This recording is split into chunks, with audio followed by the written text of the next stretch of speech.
Welcome, welcome, pickleball people. We are so excited to bring to you the finals, Sundance League finals here at Club Pickleball USA. I'm Josh Smith. We're going to bring you all the action. I have with me Bernal and Josh, it is a privilege to be back with you on the final finals. night of the Let's Sundance League. go. Finals. We got 4 teams left. We started with like 12 or 16. We narrowed it down to 8. After the 8, we played a 4-week regular season. Now we're down to 4 teams. We're going to play a semifinals right now. You have one matchup on court 1, other on court 4, and then we'll play for the finals. But we're going to get started. MLP format starting with the gentleman first. Zeros. Bryce. Early days. Start things out with a nice little missed third. Just Shaking off the dust. Oh, that was back edge of back edge. Here we go.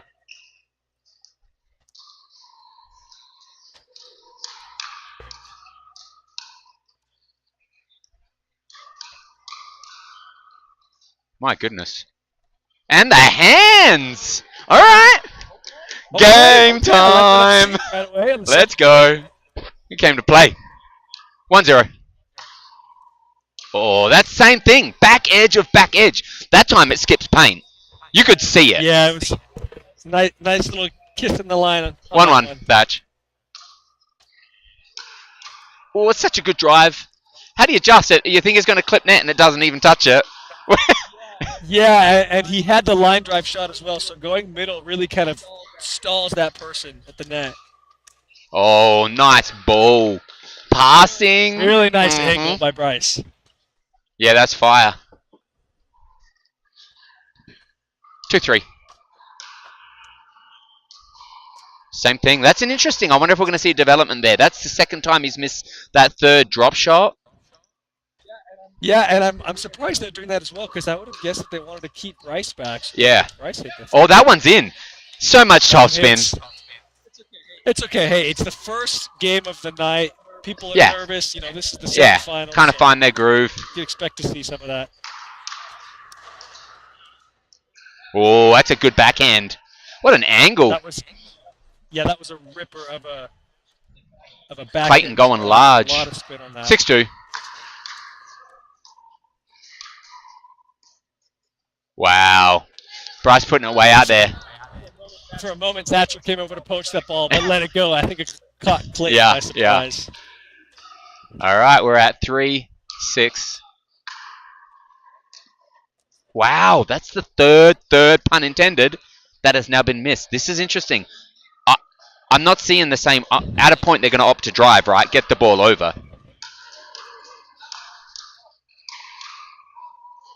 That one's in. That one's in. Oh, it's so good. I mean, I would have bounced it. It sailed forever. No, it was close. It did kiss the back of the white. I do think that Clayton saved them on one of those balls. And so, unfortunately, they ended up losing that. And with that, Team Larson, 4. Oh, reset. That's a nice bomb. That's tough stuff right there. If you're just joining us, at the top of your screen you see Thatcher and Clayton representing Team Boydston, and at the bottom we have Bryce and Landon.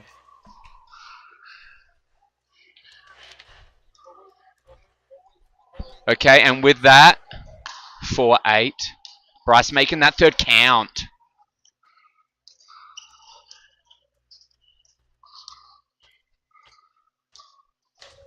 Tough dinking. Oh, unforced error there. That was there's those big wind-ups like they're gonna swing, and it's so hard not to miss that when there's a good serve. When there's that big wind-up in the dink, that's a tricky spot. But we're moving on. 10-5. Thatcher.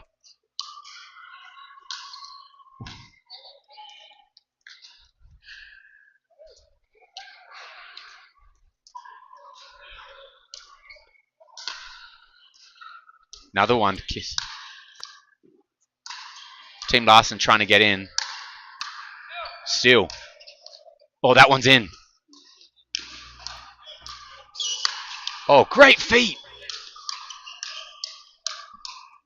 What a point. Stop it, guys. Oh, my goodness. How quickly offense turns to defense. Oh my gosh, what a There it is! Alright, the crowd lets out the relief. Are you not entertained? And the side change comes in at 11-6. That's that. Offense to defense to offense. There were like 5 shots there that I thought the point should have ended, but it kept That's going. wild. So good. Too good. Really good stuff. Alright, folks. They are off to the races. Yeah, it looks like, other than those first couple of thirds, I'm not seeing a whole lot of error going on here. These guys are dialed in. So we're going to have a little strategy chat. I think, like you said, Josh, we saw a couple unforced errors in the beginning of the match, which is normal. We're just warming up, letting the nerves out. I think we'll start to see the fellas settle down here, maybe see a couple more dink rallies. If you're just joining us, this is the Sundance League, an amateur league in Utah County, Utah. We're streaming live on the Sundance League YouTube channel, as well as partnering with Selkirk TV for the second week in a row. Yeah, super excited to partner with Selkirk TV. Non-stop action, all free. Got a lot of great partners that have been working with us throughout this league, and we'll be talking about them a little soon. But we are resuming play now, 11-6, Clayton.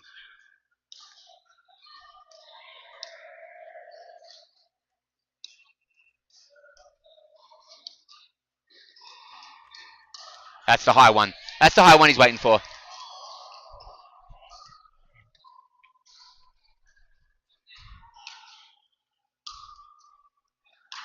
Nice bomb. Oh, Thatcher. Now I formation, but he goes straight down the line. Landon tried it. He tried it. Yeah, I like it. It's a good shot. I think he wasn't expecting Thatcher to stay. Yeah. But Clayton called the switch. Thatcher stayed. He was there for that easy ball. Yeah, and with that 13-6, bombing third. Oh, uncharacteristic miss there. Bryce. He tried to catch Thatcher at the net. Cooking that one a hair wide. 14-6. It is all Team Boyston right now. And that one off the net. Not able to recover. We're at 15-6 and not a whiff of a timeout. These guys are firing. At some point, you got to think about it, right? Yeah, the game can get out of hand fast. Oh, that one may have been out. We'll never know. I don't know.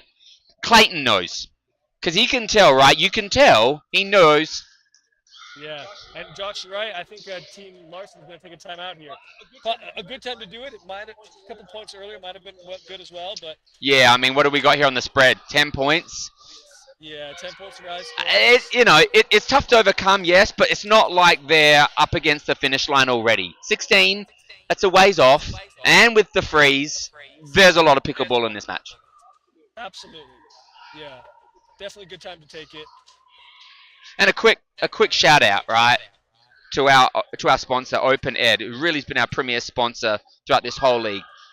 Open Ed, they help parents think differently about their child's education. You can download a free starter kit at opened.co/toolkit today. Got the 15-second call. Looks like the players are ready to go.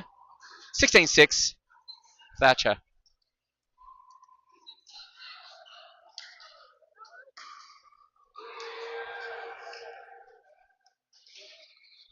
Oh.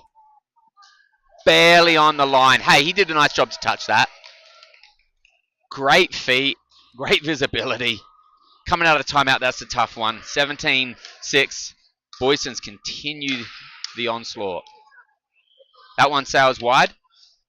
Okay. And Bryce and Landon just need to catch their breaths a little bit. Clayton and Thatcher are coming full force, putting a lot of pressure. pressure. 7-17 and rolling. Oh, that was. What do you think of the volley there? Do you think it's going to be in? I do. Dropping, right? Yeah, I think so. 18-7. It is all Team Boyston right now. Okay. 8-18, maintaining that 10-point margin. Bryce.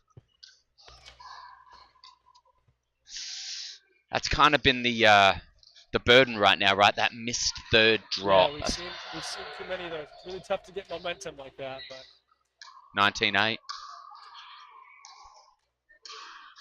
Ooh, that's a nice roll. It looked like there was some miscommunication there, maybe between Thatcher and Clayton. Maybe the stack, you're thinking? Yeah, maybe that's what it was. I don't know. Clayton like kind of half went for that ball like he wasn't expecting Yeah. it, so it didn't set him up great. 9-19.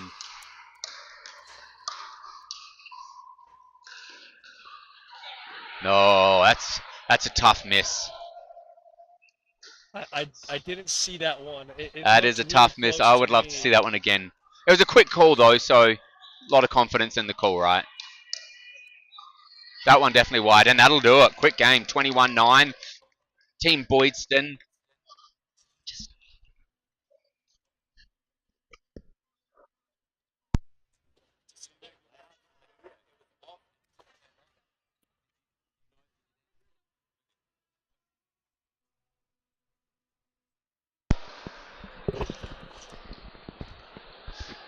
All right, so with that, Team Boydston out the gates, 21-9.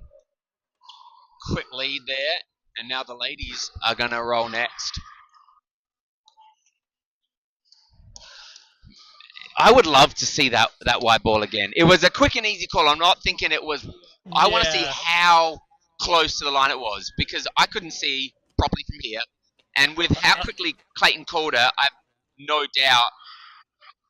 Yeah, and Bryce was frustrated. It didn't seem like he was frustrated. Correct. With the call, more I saw that too. himself. I saw that too.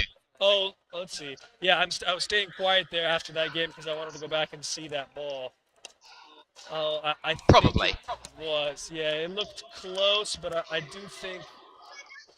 Yeah, Clayton probably had the He best did. He had a great view. view. He was sitting right there, and he would have seen the grey from his angle. I think that's why he was able to call it so quickly because he got to see it. Yeah. Okay, Josh, let's catch people up to speed because we jumped right into that first game without much introduction. Okay. So this is Sundance Pickleball League. We are a local Utah-based community league, but don't let that fool you. These athletes are bringing heat. Not to mention a cool $20,000 price cash pool for, well, there's a spread, right? So first place is like 16 grand. Second place, I think second place is 3, and then third splits 1. But still, chunk of change. You cut me a check for any of that, I'll cash it right now. So it's bringing out the best athletes, the best amateur, local talent we've got here, and it's just a riot. It's a rally scoring format, right? So you don't need to be serving to win, MLP style scoring, and with that, you've got the freeze in play, you've got the dream breaker when it's there. It's this is a rocking event, and we are so excited to be bringing you live all the matches, all the action. Come on down if you're close by. Club Pickleball USA in Orem. I'm Josh Smith. I've got Connor with me, and again, we're going to keep bringing you guys the action. But hey, this wouldn't be the night it is without our sponsors. We want to thank the Ruinia Group from Morgan Stanley for being a Sundance League sponsor. No one's going to help you manage your money better. Contact them today. So it looks like these ladies are warming up, getting the score checks ready, and we are going to be rolling. We're about to get rolling. So we've got 4 teams left. I think we started with about 12 or 16 was the original signups. So each team has 4 members. There's a duper cap of 20 per team. So teams had to keep that in mind as they scouted the players that they wanted. We're down to the last 4. Again, we've got one semifinal match happening here on court 1. And we have the other semifinal match happening on court 4, which if you're watching the live stream, that's just a couple courts to the left of what you see. So we're going to have both of those games tonight. We're going to play the semifinal match. We'll play 4 games, and if we're tied, we'll go to what we love, the dream breaker, a singles dream breaker. After that, we'll have a small intermission, and then we'll jump right into the finals. Yes, just like that. A lot of action tonight. Yeah, the whole thing, the whole kick and boodle typically takes about 3 hours, so about 10 o'clock thereafter local time, and again, Utah, right, so mountain time, but sometimes with these dream breakers, we can swing a little long, like last week, for example. What did we go, 20 minutes past our scheduled time? Yeah, we went to overtime in both games. It was awesome. Yeah, it was a blast. We're indoors at Club Pickleball USA. It's loud in here, so if you hear a lot of sound in our mics, it's because it's loud and rowdy. Zeros. Kick things off with the ladies in game 2. Wow. Really good balls, all of them. 1, 2, 3, 4, maybe 5 of them. Really good stuff, that finishing ball. I think Kenzie was just barely out of position. 1-0. Ella. Elsie Hendershot and Ella Boydston at the bottom of your screen, representing Team Boydston. And at the top, we have Mackenzie Hosea and Paige Miles. Nice rolling ball. Elsie finding his groove. Elsie, what do we say, 11 years old, right? Elsie is 11 years My old. goodness. Can you believe that? She is And not phenomenal. only playing against, but legitimately competing against adults, some twice her age, at a very high level. 1-1. Wow. And that roll is kind of what we're talking about, right? Like, the angle she's putting on that, the roll, the pace she's putting on that, really tricky to pick up. 2-1, Elsie. Ooh. That was probably our fault. We're shining, and then all of a sudden, you know. Yeah, you jinxed her. My bad. Sorry, Elsie. That's my fault.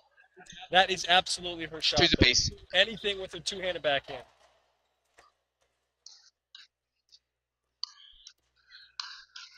Oh, nice. She touched it too. Great finish. Paige with a big, strong forehand finish. And with that, 2-3.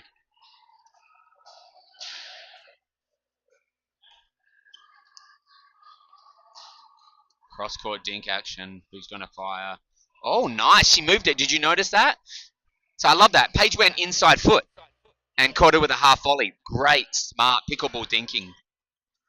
Yeah, whenever you make someone make a decision in pickleball, it's just another second to think about something. It leads to errors. 3-4. And Ella rolling. Nice return.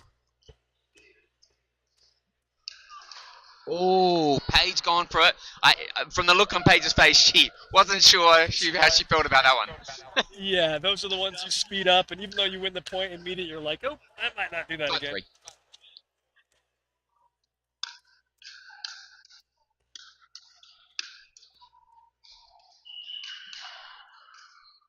Oh my goodness. Defensive stop. Just great hands, right? I mean, I like Kenzie's balls. She just kept bringing the heat. It was wonderful, but eventually slowed down. 4-5. Elsie.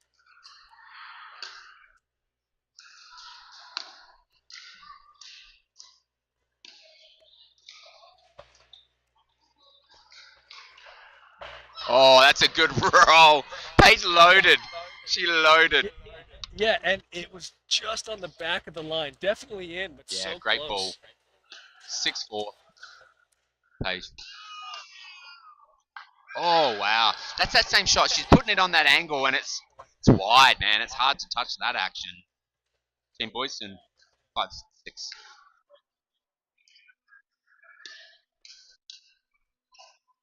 Oh, Ella with a optimistic step, not able to hit a winner and leaving an empty court. Yeah, it happens. Yeah, it was a nice counter. It was a smart counter to go straight to that spot that was vacant, right? I mean, if Ella gets that, it's money. So, good look. Great look. 7-5. Oh, my goodness, that third. Oh.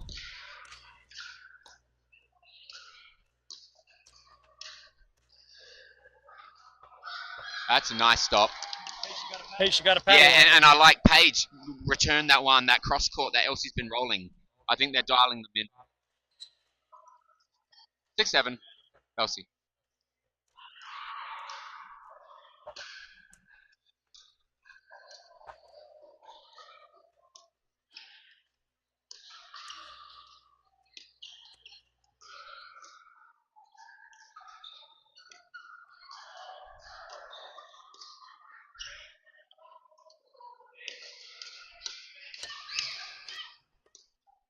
Wow. Oh, it catches net. Hey, yes, Bummaker's net court, but Kenzie's hands in that moment to be able to get in front of that ball and put a paddle on it, phenomenal. Yeah, that was a great point on both sides. Great hands. 8-6.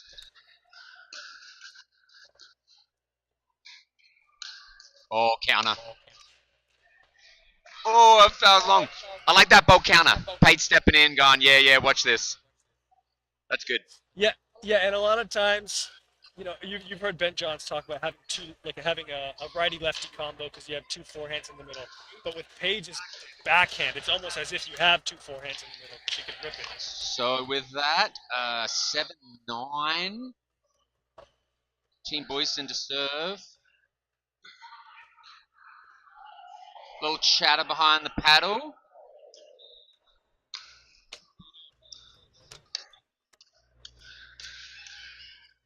And that one sails wide. All right. All right. You can see that there's a slight attempt by Paige and McKenzie to target Yeah. Elsie. And, you know, even though she's 11, Elsie can take ill-advised, I would it. think. She's got an Oh, yeah. attitude like a champ. Yeah, plays with a chip on her shoulder. Really good control.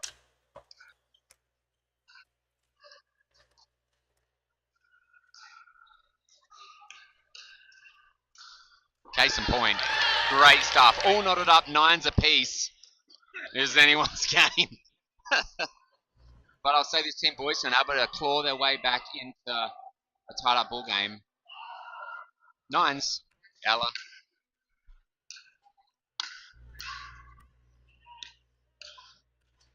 And that one sails wide.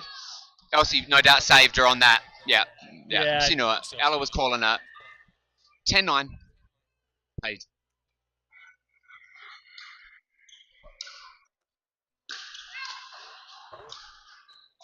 Oh, wow. Ella's going to get a hoarse voice from the outcalls. I couldn't tell on that one. I think it was long too. I do. Hey, it happens. Honestly, it's really tough because if 90% of the balls are going in, then you expect the ball to go in. So then you end up hitting. Yeah, let me ask you this, Connor. After they've saved you a couple of times, do you feel a little bit more liberty to swing away? I think so, yeah. Until they make you miss one long. Yeah, until they let a ball go, then you're like, all right, hey, it's open range. Let's fire away. And then once they let a ball or two go, then you realize, okay, we got to tone it back down and place our shots. So there's definitely something going on there that maybe Paige and McKenzie can take advantage of by hitting some harder throws. Yeah, awesome. So 11-9 Team Larson. Quick side change here. Quick slug of the old H2O. Little strategy chat on the baseline. This is kind of like a timeout, folks, on this side change. So that's what you're going to see. But Team Larson ready to roll. Ready to roll. 15 seconds is cool, but they're going to go early. 11-9. Kenzie.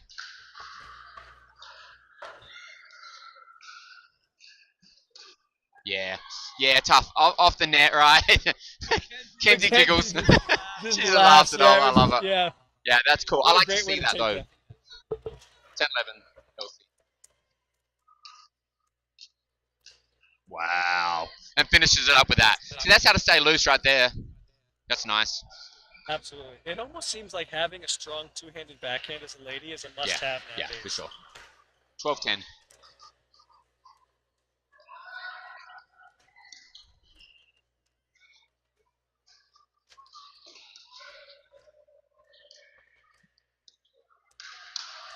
Nice bounce. Kenzie able to get out and in cover.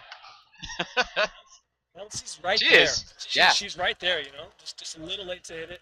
13-10. Ooh, all right. That time just a tad too early. Yeah. And nice topspin on that ball. 14-10. Bit of a margin developing here. And that one sails wide, 15-10.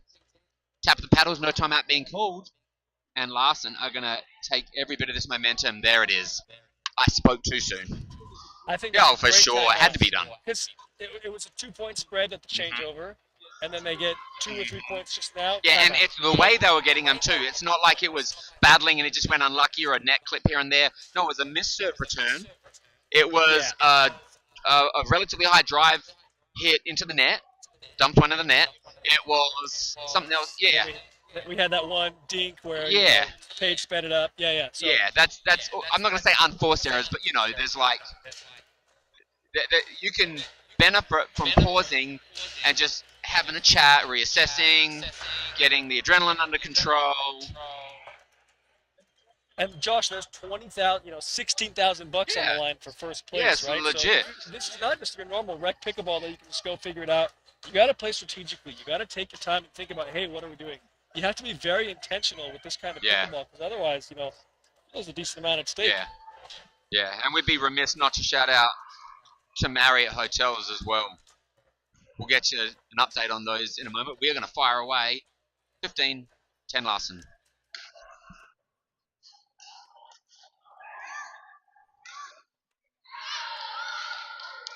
The call is in because they didn't get a good look on it. Team Boyson likes it. 11-15. That one's sailing long. Ella extending herself a little bit on that. Yeah, I like it though. I mean, she's going for the poach. She's putting pressure, so the opponents know that she's going to be there. Shanked it a little wide. Wow, that's just great defense. Yeah, and Elsie's there too. I think maybe the nerves are settling in for everyone. You know, I think she'll start to get those. 17-11. Oh wow. Paige is so ready on that. Oh, that's a nice little reset. Their feet as they come up to the line, kind of defensive presence, right? Yeah, Paige and Mackenzie just looked Yeah, so they did. comfortable with the baseline. They popped it high, but they got themselves back into it.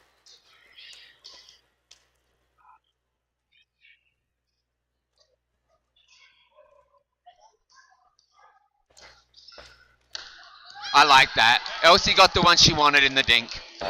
Absolutely. And when you get a put away, you got to put away. You got to get down there, puts away what else is saying, what else is set after her. Yeah, that's a nice exchange. 12-18. Boyson looking to get back in it. Elsie to serve.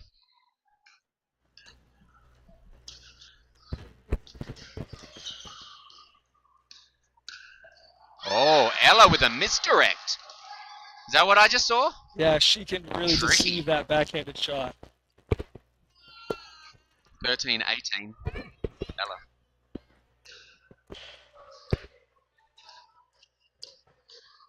That one's in. That's not even white. That's blue. I don't think that touched the white line. It was very close, but my goodness, what a ball.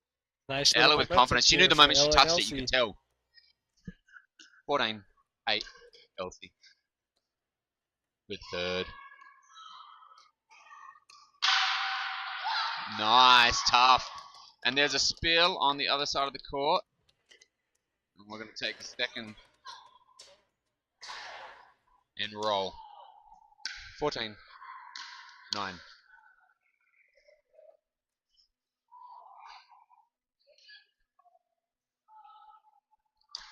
2014, game point.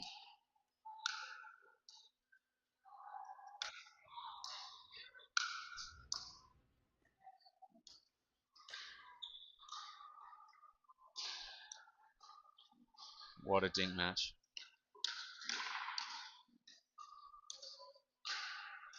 Oh, that one sails long.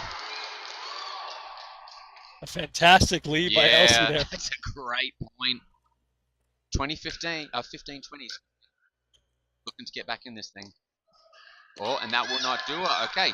So obviously, Team Larson frozen, right? So they need to do a whole lot more than just force and unforce. They need to score on their serve at this point to win the game. 16-20.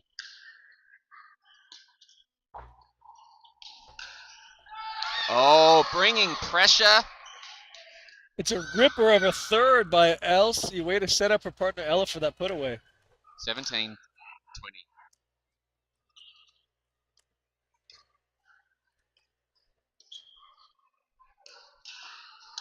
Oh my goodness. All right. So now we're at 18-20 and the timeout has been called. Yeah, it's a good call. 2018, they're hit with the freeze. Elsie and Ella are coming back. Okay, so that's obviously a really good timeout. I did not see it going this way that quick. I think they just rattled off 3, 4. What was the score? Do you remember? It was 2015, I think, or 2016. All right, so they rattled off 3 just like that.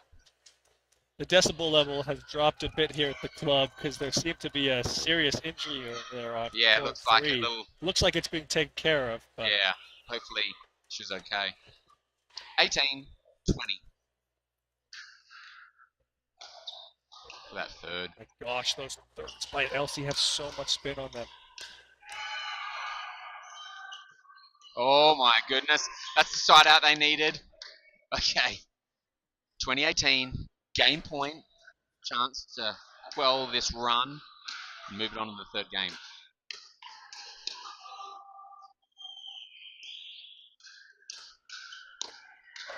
Oh! Kenzie had an overhead put away on her paddle and she wasn't able to get that one. Those were some I mean, it was a lot incredible lower than it beats. looks. Not like it was an overhead. I mean, but that's No, but she had a put away, and that's a- even the first one that Paige had on Ella, that looked like that could have been a put away, and Ella handled it. side out.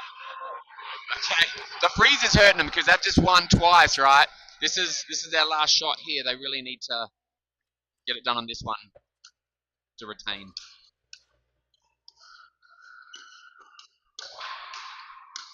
And that'll do it. Wow. Okay, so Team Larson overcoming Team Boyce in this women's event, 21-19. Hey, what a run from Team Boyce to make this thing a nail biter. Yeah, they made that really interesting there at the end. 20-15, finishes 21-19. Yeah. Yeah, that was phenomenal. We saw Elsie and Ella inject a bit more energy into those last few points. I think that could have helped them had they done that a tad earlier. But, you know, hats off to Mackenzie and Paige. They stayed so composed throughout that whole matchup. They just kept ripping away. When they got to the kitchen, they sped up the right balls. I thought it was really, really smart and patient play by those two. Yeah, I like to see the dinking control too. There were some really strategic spots that were being picked. It was just like you could see the thought behind the shot. Heck, you could see the thought 3 shots beforehand as they were developing the points, setting up for maybe an inside foot or wherever they were going. There's just a lot of thought being put into these patterns. And these ladies are drilling them all the time, right? So they got it in their wheelhouse. They know what to do, and they're just waiting for the point to develop how they foresee it. Yeah. Well, so that concludes our gender matches. We're going to head on to the mixed matchup. But, Josh, first you want to give a little shout-out to yeah, some let's of our talk sponsors? about it, because honestly, Marriott's been wonderful. If you're traveling down to Orem, Utah, take advantage of Marriott Sundance League special pricing of $99 a night anytime you want it. Visit sundanceleague.com, click on the Marriott logo to leverage this exclusive discount. We're so grateful for the support of Marriott. Let's support those companies that support local grassroots pickleball. And, Josh, how lucky are we for the second week in a row to be partnered with Selkirk, the biggest name in pickleball, to be live streaming these matches?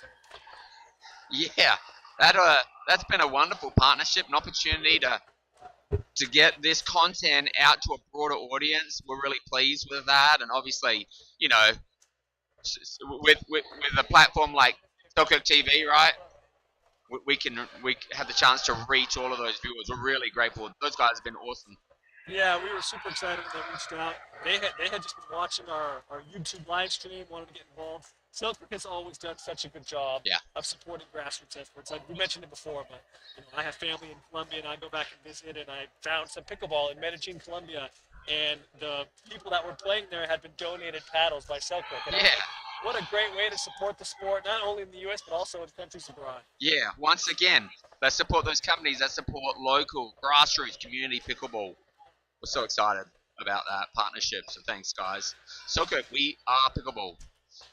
And it looks like the injury is on feet, which is good. There are some smiles. Okay.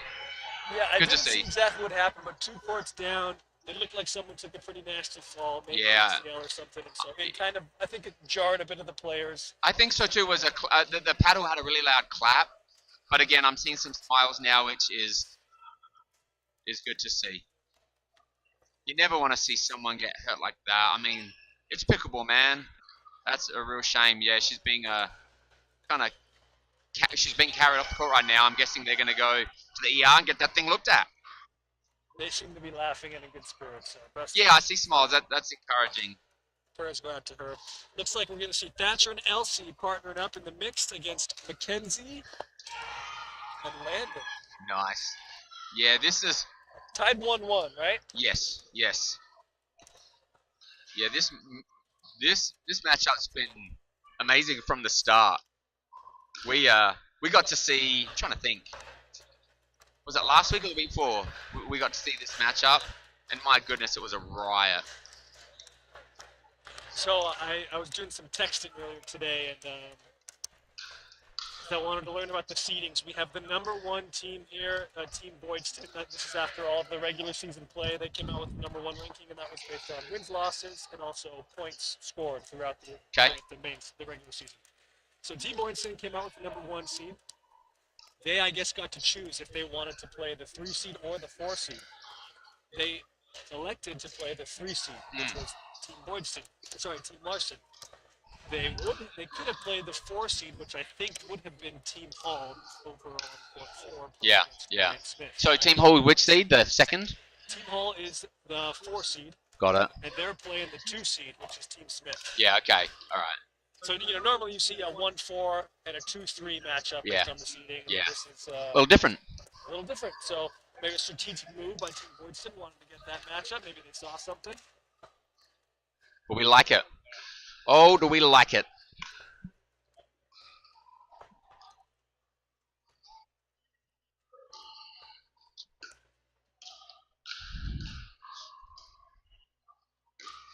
It's going to be, I mean, that ain't over yet, but my goodness, I'm going to miss being here on a Monday night calling this game with you, mate. This has been so fun, this league. How many seasons have we done? You were in the inaugural season, right? Winning a team on the inaugural season, might I add. Yes, I was lucky enough to be on the winning team. They carried me all the way.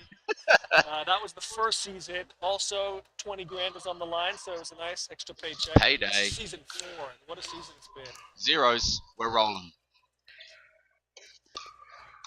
Oh, Thatch able to jump back. But hey, Landon, great counter off of what seemed to be a pretty solid winner. Yeah, just getting one more ball over the net, staying alive. Yeah, 1-0.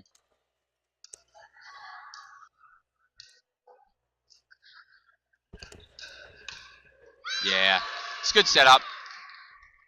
Elsie rolling. Thatcher with it there with the finish. One's a piece. Thatcher to serve.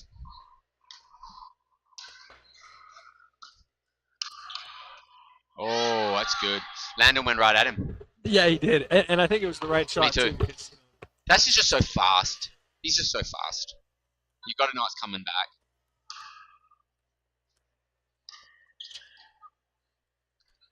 Not quite that fast though. Yeah, he's wanting to stay aggressive, so I like the intention.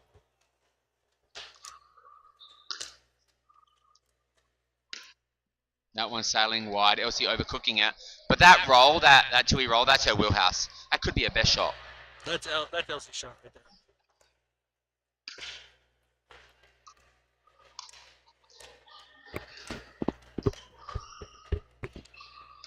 Nice resets to get kitchen access. Landon unable to get that one to go over. Really good stuff though. What's that? Really good stuff though. Yeah. We're into our first dinking rally. Three's a piece. Nice third. And he knew it. Thatch knew it. He was standing center court before it bounced. Yeah. He knew. Great ball. Elsie really handling business on that third drop. 4-6. Team Boydson.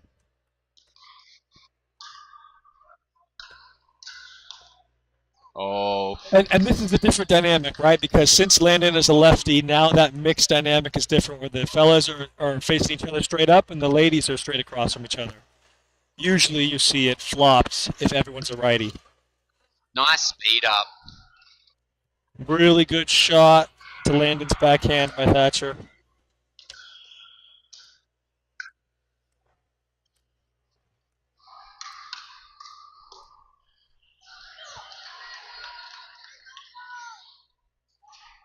Side out, 5 apiece.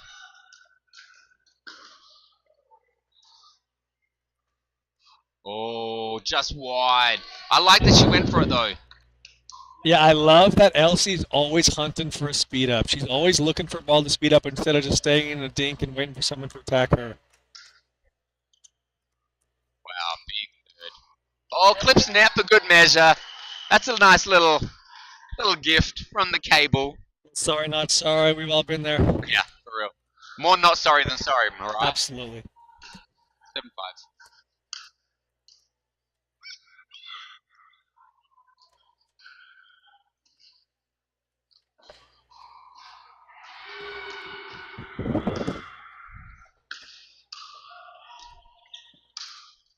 That's a good ball. Clean feet too. I got a perfect view of him. That was plumb. Excellent footwork.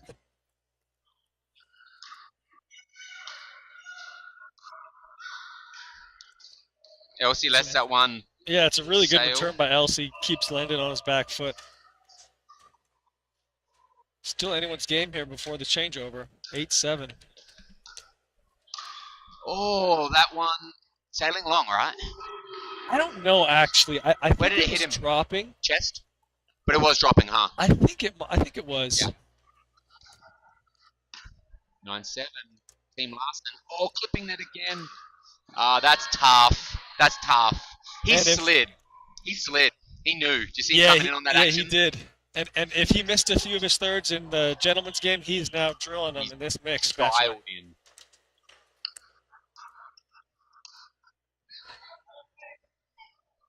The call was a quick out, quick overturn though. All right, so side out, 10-8. That ball was called good. Elsie to serve, 8-10. That one's definitely sailing along. Nice drive. 9-10. Oh, that's a really good ball. Another good drop. Those thirds are really hard to control because it's rolling at you. Yeah. You have the fella coming up putting pressure. Yep. It's not an easy shot. There's a whole lot going on there. Another one.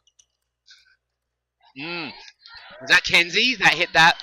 Sliding, yeah, sliding as she hit that forehand. Really good. So, Team Larson getting the edge at the turn, 11-10. But hey, this is tidy.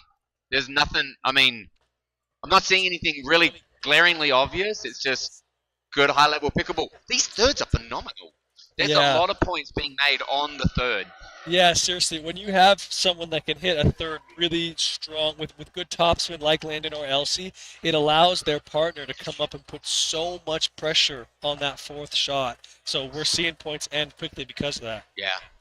Yeah, it's some really tough stuff. I mean, Landon's been doing it with his third, and then, of course, Elsie's been doing it with hers, and Thatcher's just coming in. I saw a couple of follow-ups. One, Landon hit, clips net, gets himself, but slides in himself knowing what he'd done. Right. Right. He's his own chaser in that regard because he knew that one was gold. All right, folks, we're going to get started again here, or continue, I should say. 11-10, Team Larson, Kenzie to serve.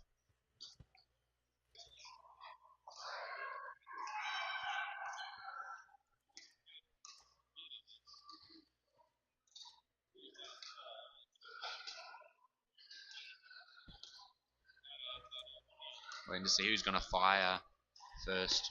It's Kenzie. Oh, she got the ball she wanted. She got exactly what she wanted. Yeah, unlucky. I mean, that's a ball she can hit 99 times out of 100 and will make that shot. That's a tough one. Man, when Thatcher gets the ball back, he is ready to go. There is no pausing when he's serving. Landon reaching, but again, not able to get it done. Overcooking that one just a hair. And with that, Team Boyson edging it out, 12-11.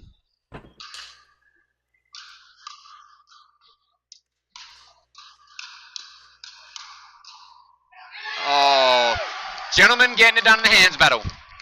Those are great shots. Honestly, 99% of people, the first one they missed, but those guys kept it going. 4 more shots. Yeah, exactly. 13-11, all the momentum rolling with Team Boyson right now.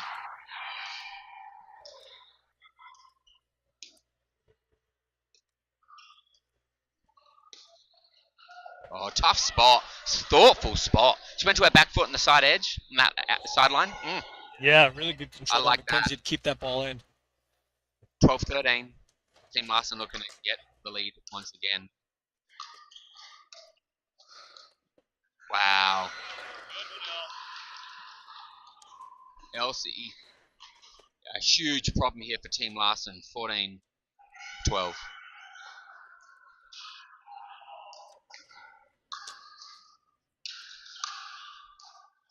Oh, nearly got it. That would have been a half volley for the ages. Yeah, that just barely was under the net. 13, 41 point spread. And just to be clear, if we...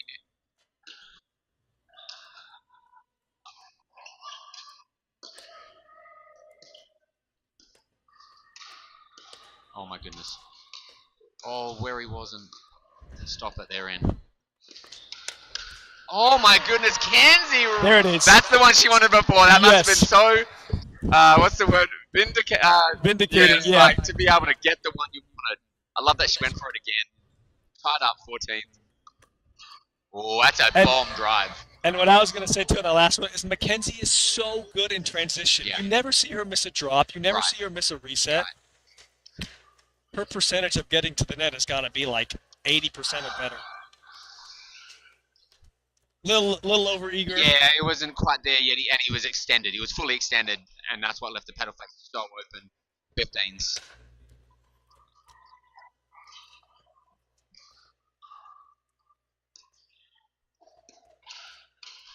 Oh, I see a pattern developing. Okay, a little backhand speed. Yes, that's right. You saw it too.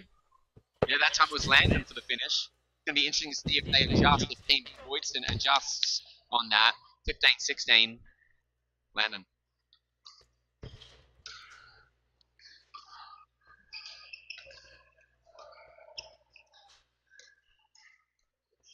Oh, that's pressure.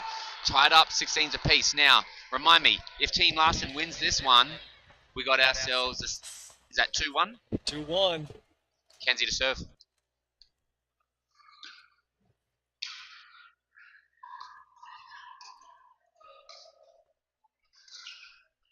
Oh, that's a good ball. That was so low when he attacked her. Yeah. Was that his ankles? Is it Thatcher's grip? I don't know what he does, but he's able to flick that ball and put so much spin on it, it stays in. Come on now, Thatch. Fire. Anybody else, that ball's sailing. 16-17.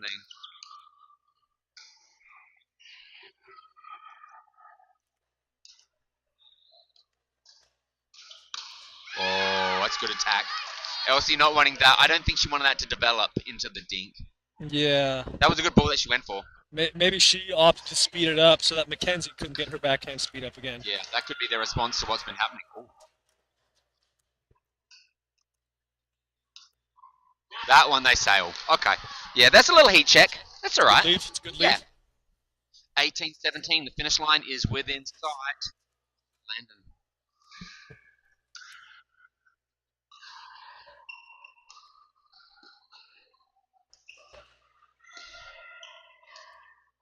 Oh, Kenzie, tough.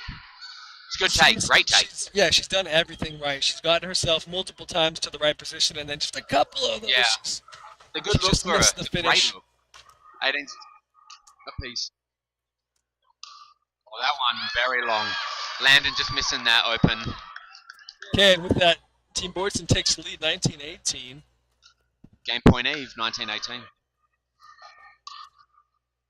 Oh, tough net, tough net. 19s apiece. I mean, he did have a clear... Correct, so he deserved the point on that. That's exactly right. Well said. 19.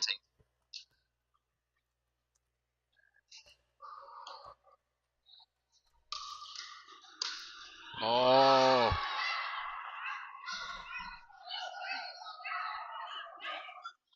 All right, the call has been out. We got a conversation. So the call wasn't stated, but I think So I think what happened was there was a look off the side. The team in the camp gave the "it's out," so the call was "it's out," but it's been overturned. It's because I think Thatcher instinctively called it in. Okay. And then the sidelines got involved, and they said it was out.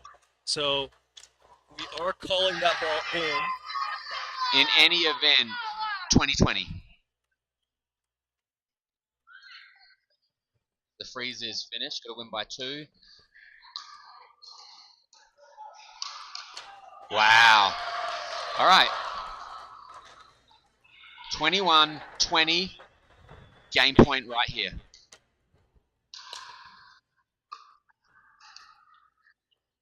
Oh, that's a good spot.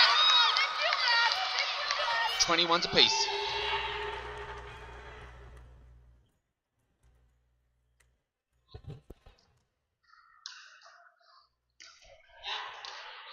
Whew, this is the tight last one here. Missed a couple thirds. Led one's a little nervous, gripping their paddle a bit tighter. And just like that, another game point, Landon. Oh, and it sails. I like Thatch inserting himself. Do you see how far over he came to pressure that high ball? Then lets that one fly. Be free. Oh, we got an offensive timeout call? Not yet. No, there's a quick chat. Okay, 22s apiece. Team Boyson looking for their first game point.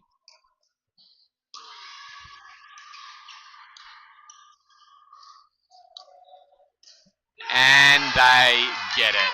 Just like that. Team Boyson, 23-22. And that's Elsie setting that up. Oh, yeah. Topspin. Oh, yeah. Because that ball is just dropping and catches Landon. My gut is that was the conversation that they had right before it. And that will do it. Team Boyston taking out Team Larson 24-22. Heck of a battle. That was a good one. Yeah, that was a lot of emotion there at the end. Yeah. I'm not going to lie. Got a bit of a knot in my stomach after that one. Yeah. I mean, hey, if you don't think these folks want to win, think again. Yeah, so let's go back to that one point that we had. It was a good rally. Mackenzie got a high ball, slams it. I think it was out. But what happened is it was so fast, Elsie and Thatcher were turning around as she hit it. They didn't really see it clearly, so Thatcher assumed since it was an easy overhead, he calls it in. But then Thatcher's bench kind of erupts and calls it out. They interfere with the point. And so then Thatcher and Elsie changed their call to out, and then that's what erupted the other side. Yeah, and let's be real, right? This is MLP style or rally scoring pickleball, and yeah, so every point matters. Yeah, and not just that, the culture of this sport, specifically this format, is the sidelines are vocal, right? It's not definitely. like you can't coach in the middle of the point or any of that. Like this is chats are being had and inputs being had from the camps and the sidelines. I agree. If the call gets made, if they don't say anything, that's one thing. But if the call actually gets made, which it sounds like it was, right. And then you defer and change the call when you both have already made it. That's a tricky pill to swallow. And I don't have the rule book in front of me, but that's what I was going to say. If you make the call and then you change it, that's where it gets dicey. Both of them making the call and then change it. That's tricky. But which is why it ended all fair and fair because Thatcher ended up sticking with the in call. Yeah. And if the ball was indeed out, then the pickleball gods, the universe is equal again. Exactly. Yeah, exactly. Now let me tell you what I think. I think it was absolutely out. You saw it out? No. I didn't see it out. All I saw was ball trajectory. So here's the only thing that made me doubt what I saw. Kenzie doesn't get as I don't want to say determined because that she was like that kind of certainty and she's if you look at her temperament as she plays, we've watched her a lot now. She's a chiller, right? It takes a lot to kind of get her rolled up. She was immediately on it with like injustice in her eyes. I could see she genuinely saw that ball good. Yeah. So here's the thing. At the end of the day, we miss overheads, right? We miss thirds. We miss, or you miss backhand Ernie tweener twoies all at once, if that's now a shot we just invented. And you miss calls. So it happens. I have no doubt that every athlete is trying to the best of their ability, albeit shots and calls. Everybody. I got no doubt. There's not a moment in my mind where I'm like, no. No, it happens. It's unfortunate when it happens at 19-19. Yeah. But that's just as important of a point as 0-0. Yeah. So. I mean, you call the best you can, but we are moving on because these guys are ready. Guys and gals, I should say, are ready to get started. Team Boyston up against Team Larson, continuing this, and the edge right now is Team Boyston. This is a must-win for Team Larson. 0s apiece. That one is good. And Josh, I don't want to jinx anybody here, but this is about as good of a mixed matchup that you could get in Utah County. Yeah, for real. I mean, we got three of these players, Bryce, Clayton, and Ella for sure. I'm pretty sure Paige was playing in the PPA at some point. Obviously, just took a recent break to have a baby. Oh, paddle hit paddle, and that ball went sailing. They're both laughing it off. That's a sign of pretty good team chemistry. But yeah, so all 4 of these players compete at the pro level and play in PPA tournaments. So to have them here on court 1 is some very high-level pickleball. Yeah. Wow, and that these shot shapes just case in point, right?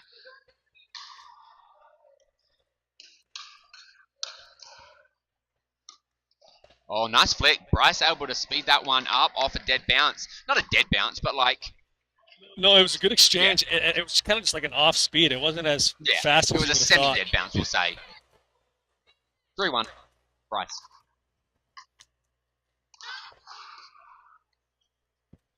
Oh, you will never see. Yeah, you'll never see Ella miss that dink again. No, that's exactly right. It's good. Got to take the freebies while you can. Oh, that's a bombing. That is a bombing chewy. Great counter from Clayton.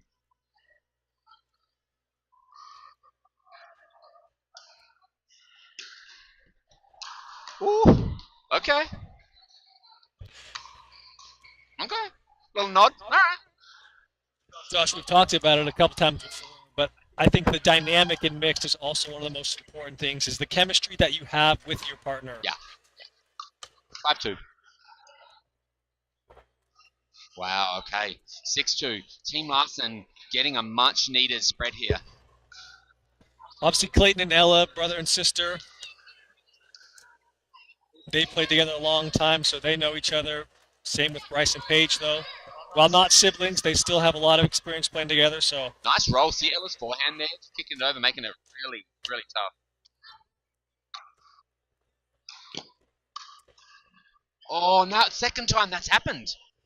They're really close. They are. But that's a blue ball, and what do?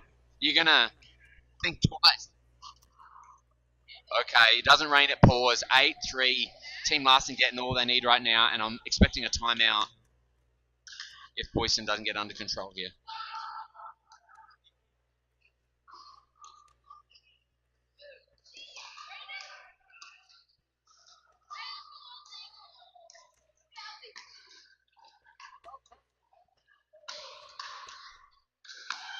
And that one misses wide. 9-3. So I think Ella hit a great dink. Paige kind of popped it up, and Clayton had one that he could put away. He tried to angle Bryce and went wide, and Bryce was so ready for it. That's what happens when you're playing against some of your best friends and you know all their shots. Nice. Oh, I love how Paige waited a beat for that ball to develop and then took a shot. Yeah. Composure, straight up. 10-3, Team Larson.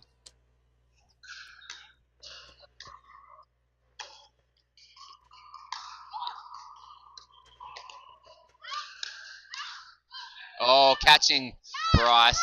Unfortunate. They're really leaning on Paige, but so far she's taking care of business, right? 4-10. Yeah, she'll hold her ground for sure.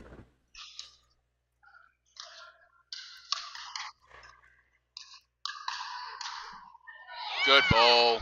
Great exchange. Team Boyson, 5-10.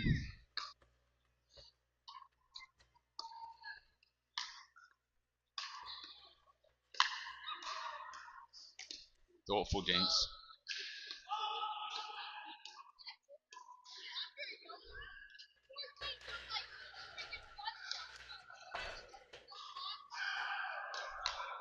Got a really good dink rally. Who's going to pull the trigger?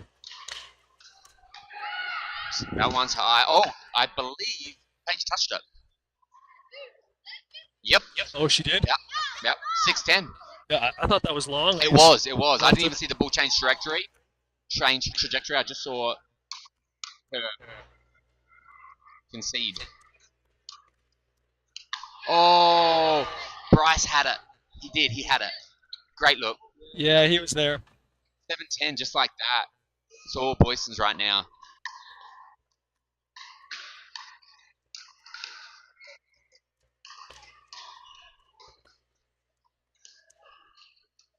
Wow. Okay, so a good stop to the bleeding there. Yeah. Yeah. By Team Boydston. Yeah. They were down like 8-2 or something, and they make it 11-7 at the Yeah. changeover. Yeah. This is crazy. Some of these point patterns, if you will, they're like there's a lot going on. A lot going on. So if you notice, one thing I'm loving, every now and then the ladies put a soft ink just to the outside foot of the guy, just to remind him I can go there. It's not a winner. It's just a hey, check it out. I can go there. Hey, check it out. I can go there. And every time you'll see the guy bring his position just a hair more honest. And what I mean by that, folks, is he's not crowding the center as much, right? Because they'll just put it there just to remind them that that's a shot they have in their wheelhouse. And I think it's so clever. The psychology of the point during the point, I love it. Yeah, you're spot on. You got to keep the guy honest. 11-7. Bryce.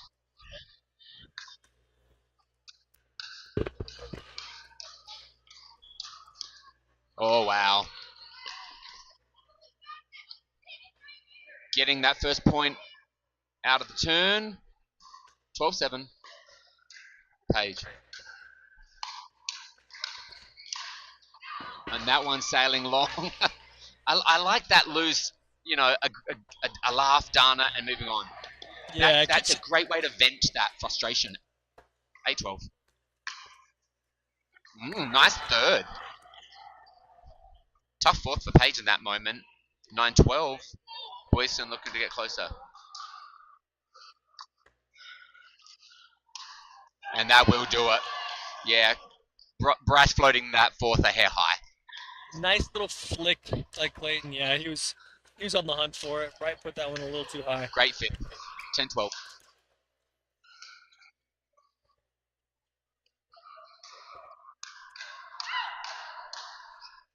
Oh. Might have saved him once or twice. We'll never know. we'll never know. The wind might have blown it. What's that? We're indoors.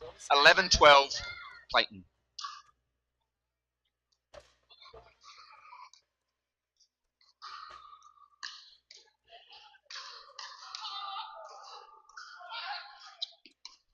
Oh, that's a nice point. Ernie, Nick Clip, ATP roll. Yeah, Let's go. awesome. Let's go. Awesome patience by Page there to wait for that ball to come wide enough. 13-11. Bryce. Oh, nice. So Clayton and Ella have come alive here, but they started slow, but they've closed this gap, pretty well. So now it's a 1-point spread. 1 point. After previously being like 8-3.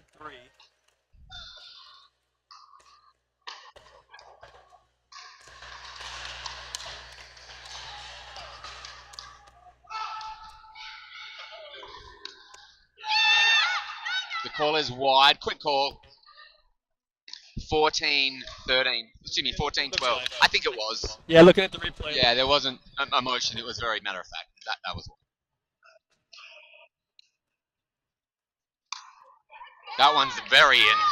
That one's definitely. He went straight down the middle. Yeah, exactly. The previous one, though, that's one where at the decibel level you try to use to your advantage to make it seem like it was. Hey, you gotta sell it. You gotta sell it. 13-14.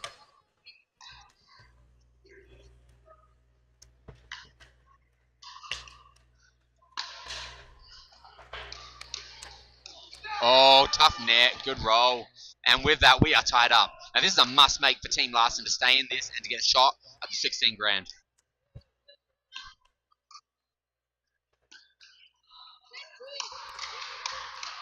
Oh, my goodness. The counter that was heard around the world. That's so tidy. It's all just about getting one more ball back, staying in it. 15-14. That's such a high level, like even the overheads are coming back. Yeah, that's right. Oh, lob serve change up. I like that.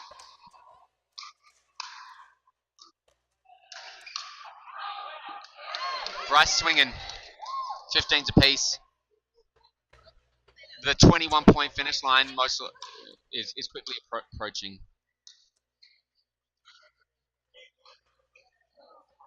I think Clayton had another thought. I think he changed his mind. Yeah, you could see it in his eyes, right? Yeah, he changed his mind. 16-15. Oh, Bryce with a scorpion, not quite there. I think it was in. I think he did what he had to do. 16s apiece. half volley. Wow. Bryce painting the back line with that one. Making it a little too close for comfort. Yeah. 17-16, but that half volley to reset that one. 17-16, Bryce.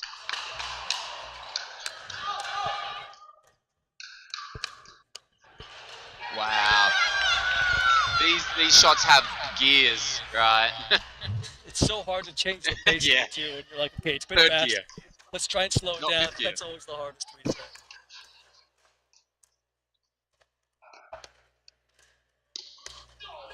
The roll. It was a good roll. Clayton was celebrating before it touched the ground. I mean, that's a great roll. That's Ella's roll. It is. It's a good shot. 18-17. It's just a little shallow. Just like that, approaching game point Eve. Almost a miscommunication there, but they survive it and get to the net. Oh, Bryce hopping the whole corner. My goodness.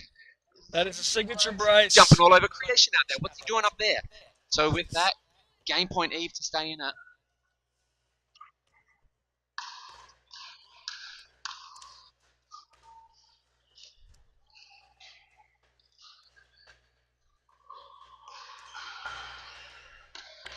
Oh, that was a high ball. I love that roll.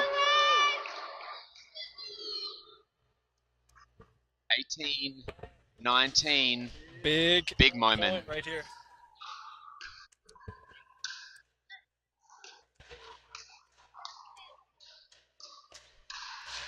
And just like that, it is tied up. So either team right now have the opportunity to reach game point. Well, in Boyston's case, it'd be match point. 19s.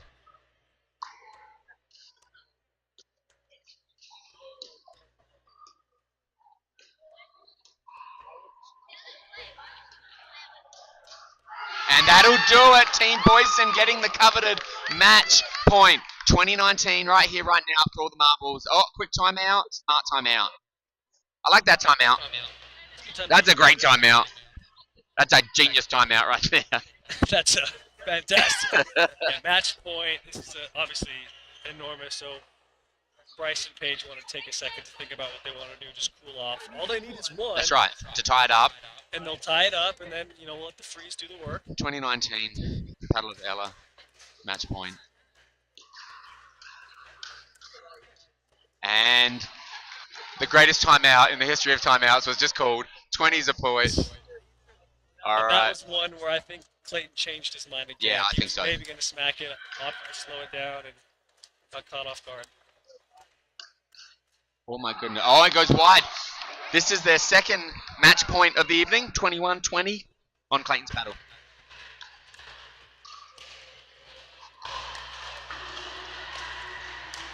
Now one sails wide. He had the look he wanted. He did. It's because he's gotten a couple Yeah, before, right? yeah. Bryce has popped them, and Clayton has flicked it down the middle, but that one was too low. 20s.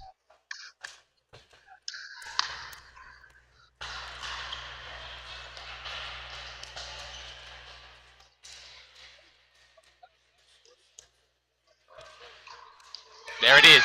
That's that one that he had before. It's a good look.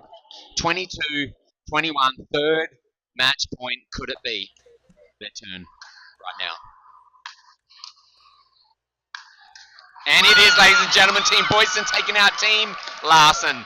23-21, and that will do it. Great season. Landon, Mackenzie, Paige, and Bryce. What a season. Fantastic squad. High level pickleball. What do you think, Con? Oh, yeah, a 23-21 game 4 with, potentially 16 grand on the line. That was a great matchup. Hats off to Team Boydson for closing the gap there, being down 3-8 when Paige and Bryce started off really strong. I mean, neither one of us can lie, Josh. We both secretly wanted to see a dream breaker. That would have been a really, really I don't know what you're talking about. I admit nothing. You can't prove. Yes, completely. Can you imagine that had gone to a dream breaker? The energy. I mean, that I don't know if I could have handled it, to be honest. It's probably a good thing.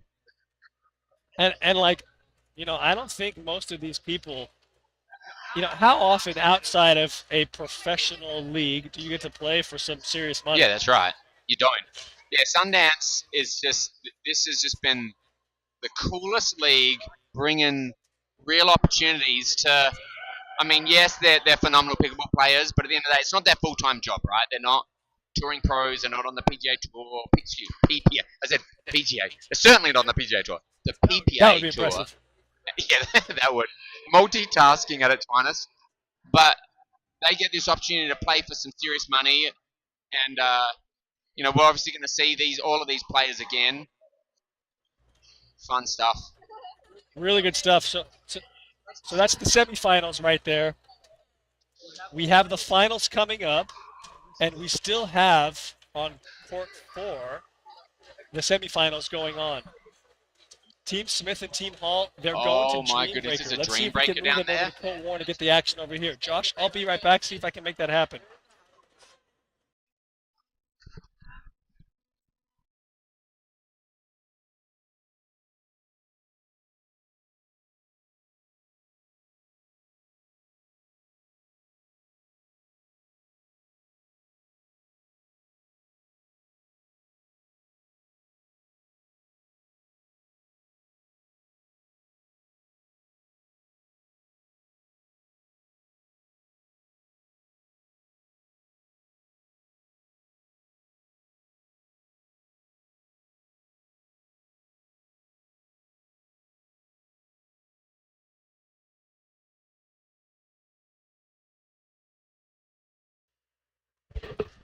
Okay, so we worked our magic.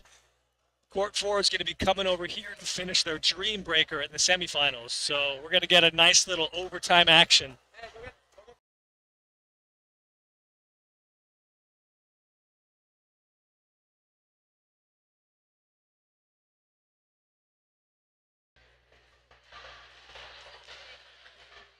So for any of you who are just joining us, this is the Sundance League. It's an amateur league here in Utah County, Utah. We are very grateful to partner with Selkirk TV to live stream this from Club Pickleball USA in Orem, Utah. Also live on the Sundance League YouTube channel. We just finished one side of the bracket in a semifinal matchup between Team Boydston and Team Larson, with Team Boydston had taken it in 4, coming down to the wire in the last one, 23-21. We are now going to grab the overtime action from the other side of the bracket, where we have Team Smith against Team Hall. They just finished their last mixed matchup and pushed it to a Dream Breaker. So we're going to move that over to court 1 and see who can come away with the victory and secure their spot in the finals for a chance at $16,000. And second place gets $4,000. So no matter what happens, if you win in the semis, you've got to be feeling really good about yourself, because at the very least, you've earned $4,000 amongst 4 of you. Yeah, that's a that's a nice payday, dude. That's a nice payday. And it makes it really nice too, because once you kind of secure, $1,000 to yourself, $4,000 split amongst 4. Now you can play a little easier. Now you're not as nervous, because it's like, all right, we made it over the first hurdle. Now we've won some money. Now let's go have some fun. If we win first, awesome. If we win second, still awesome. Hey, when is the last time any of us have ever won $1,000 Exactly. in a non-professional sport athletic event? Yeah, that's right. Yeah, that's exactly right. So, sorry, I had to step away there. I'm guessing you queued up the Dream Breaker we're about to witness? Oh, yeah. Dream Breaker here. Team Smith against Team Hall. Okay. All right. Shout out to Jessica, our engineer extraordinaire, keeping you with all the scores, keeping it current. That's that overlay feed. Way, way better than Connor and I have done, as you know, if you've been following. Yeah, you don't know the score until the end of the game. We just, you and I are doing we the just kind of scoreboard. call it as we go, but yeah. We do have the most beautiful scoreboard keeper of all time, and I'm not biased at all. Your unbiased opinion. She does happen to be my wife. Yeah, he's not a creeper. This is what, they're married. Well, he is a creeper, but... While we have a second, Josh, I want to give it time to give a shout out to some of our sponsors. Shout out to Open Ed, our premier sponsor. They help parents think differently about their child's education. You can download a free starter kit at opened.co/toolkit today. Many pickleball families, including Elsie's, who we just saw play tonight, and who we'll see play again in the finals, many of these families are turning to Open Ed for the schooling flexibility they need to pursue their dreams. So go ahead and look at that toolkit at opened.co/toolkit. Yeah, OpenEd's been awesome. We want to thank those companies, support those companies that support local grassroots pickleball. So there's a bit of a crowd gathering for this one because the Dream Breaker's coming over, and with that, oh my goodness, and with that, we're going to have, there's going to be some good energy. We are going to have some noise.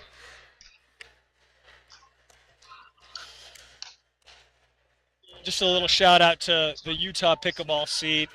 I think the rest of the country saw pickleball explode with COVID, but one of the reasons that we saw it explode, particularly in Utah, was because of how quickly the local municipalities adopted pickleball and absolutely. got courts. When we started in 2020, there were kind of like 2 parks or so that you could play at, and now there's like 4 parks per city. Yeah. So you have so many options. Yeah, each of them with multiple courts. I think we've got, I counted it, and as of like, I don't know, 6 months ago, I think I counted 150 courts in any given direction, like, if we're saying 30 minutes in any direction. Have you ever counted? I think it was like 150 courts in any direction if you go like 30 minutes in any direction. Because you got like, indoor joints, but also like Spanish Fork, for example, right? How many are there? 12 yeah, or Spanish something? Fork, no, it's like 16. They may have even expanded, but at least 16. We got 15 here. I mean, it adds up so quick. And yeah, you've got the multiple at all the indoor facilities like the Pickler. Club Pickleball USA has another court up in Salt Lake and Sandy. And Provo, right? That announcement of the airport. So I've heard that a while ago, but when is that actually going to come into effect? Good point. I don't know. I'm getting all excited about something that I'm not entirely sure, but at some point it will be. But it is 30 something, or no, it was like in the 60s, I think, of how many courts they were trying to build out there by the airport. So trying to like establish Utah as a pickleball mecca. Yeah. Oh, and then they also announced the other like professional facility that they were going to build for the MLP Utah team that was going to be up in Harriman or something like that. Right? With like multiple double-digit courts and a really nice championship court. So just a really good job of Utah and obviously before that we had a lot of churches that acted as the indoor facility. It wasn't the same with basketball. Right, portable nets, shiny. Yeah, we made it work, but man, just pickleball has exploded because of the accessibility of courts. There's just so many places to play. Not to mention, I think another interesting tidbit around this same conversation is if you look at a lot of the top pros, Utah has an uncharacteristically high number. So we've got like Elise, right? Megan. Yeah. We've got Etta. We've got Tyler. We've got Spencer. We're going to go Mario. If we're going to go APP, we've got. Yeah. And is Tyra? Did she move here? Did you hear that? She did move, but Elise in her apartment a lot in tournaments. So we've seen her a bunch. Yeah, she's been out here a handful of times. I mean, I've seen AJ Collier playing here at the club. Like, there's a lot of action here, a lot of spotlight on top pickleball talent as well. So yeah, it's kind of interesting. Oh, don't forget, how could we forget? Callie Smith, right? One of the originals. A lot of up and comers as well. Yeah. So. And young talent. There's a video that I've seen circulating on Facebook and YouTube now and then. It's just a short, and it's got Andrew Borland with another kid. I can't see who it is in the image. A couple of those young guns are like 10 or 11. Last I checked, do you know how many views are on that little short? It's darn near gone viral. It's in the millions. Not yet, but it's far beyond, I think, like pickleball kind of numbers. Like it's just awesome. We can't talk enough. Now we bias, of course we are. It's Utah, but Utah pickleball is really a hot spot, and we're excited to be a part of it. These guys are going to get going here in a second for this Dream Breaker. Team Smith taking on Team Hall. Again, there's crowd sort of gathering, and we are going to be bringing you all the scores, all the updates, all the action here live. Club Pickleball USA Sundance Finals. It's a lot of pressure too, because now that we're only watching one game since the other side of the bracket has ended. Now you have all the fans. They're not split between two games. They're all going to come. They're going to line the fences here. You're playing singles. Everyone's watching. It's it's a lot. Looks like we've got a little establishment going on with the team. So I don't see. Where is Team Hall? Are they huddling? Okay, I see them gearing up, getting their armor ready. And an update for you in the regular games that Team Smith and Team Hall played. We had Team Smith won the ladies matchup. So on Team Smith, you have Maddie Rasmussen and Brenna, and they got the best of Dodo and Lauren. In the men's, you had Team Hall win. Then we jumped to the mixed. Dave and Dodo won against Maddie and Ryan, and Brenna and Jake won against Lauren and her partner, whose name we will track down here in just a second.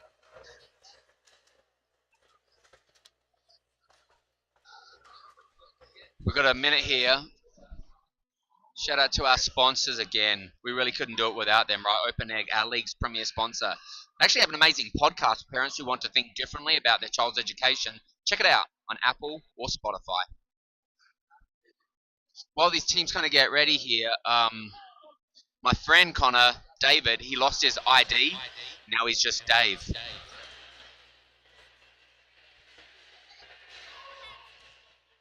I need a second. There's too much going on in my brain. I don't think. And that's too much of a dad joke for me to understand right now.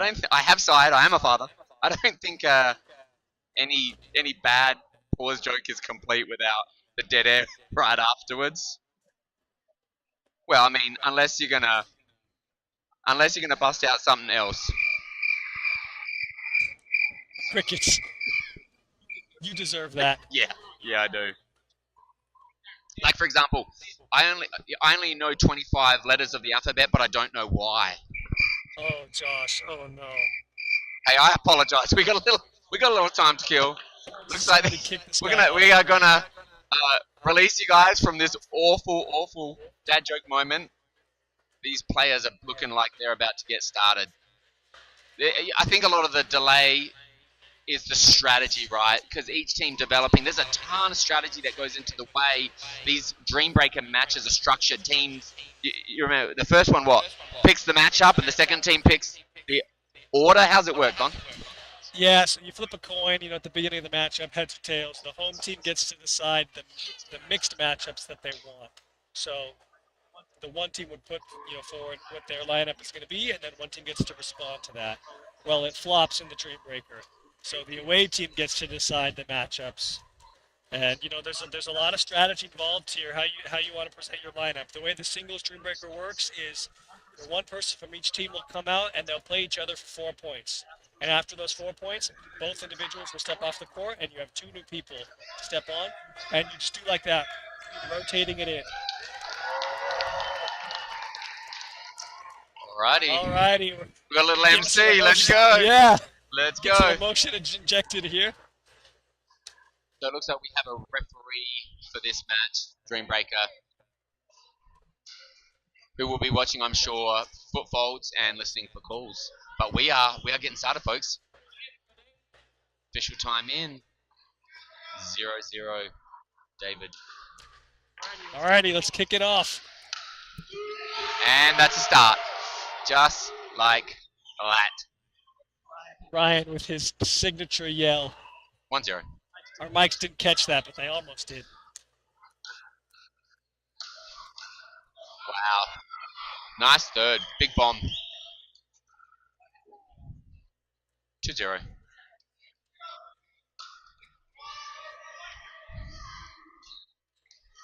So with that, David's going to take serve and a point by default. 1-2. Can he tie it up?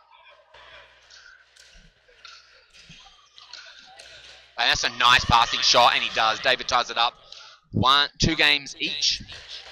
That's clutch to tie it up 2-2, right? Because, you send that drive long or wide, then now you go 1 and 3 to start. So Tennis Star playing Tennis nice Star. job. 2-2.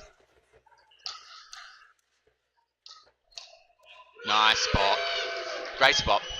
Did you beat me to the punch? I was about to say this is a matchup of former BYU tennis players. Yeah. That's a good touch. You're right. 3-2. Just athleticism right there.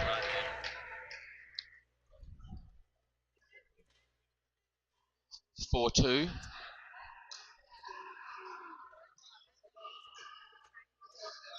Jake looking to finish this one off.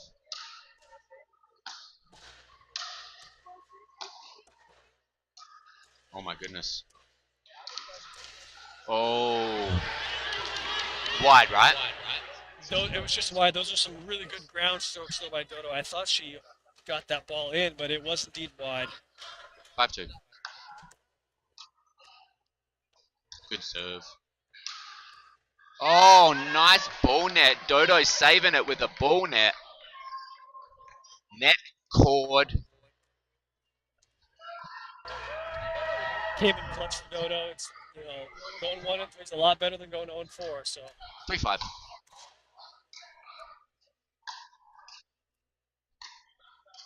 Oh, tough. Lauren had the ball she wanted on her paddle, not quite able to get it. 6-3. Good looks.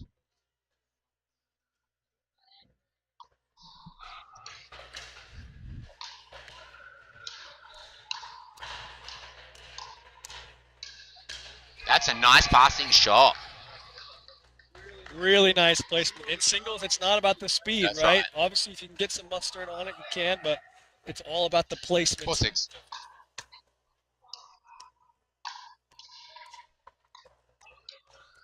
Wow, Lauren with calm. To your point, it's like she heard you. It's not about the speed. She just put that ball where it needed to be. A lot of control.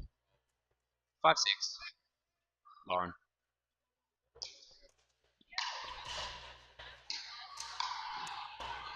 Oh my goodness. Oh my goodness, what a shot. I'm impressed Maddie was able to touch it. I know, that was a... That ball had ball. so much spin on it. Drop into the corner. Sixes. It looks like we have a sub for Team Hall tonight.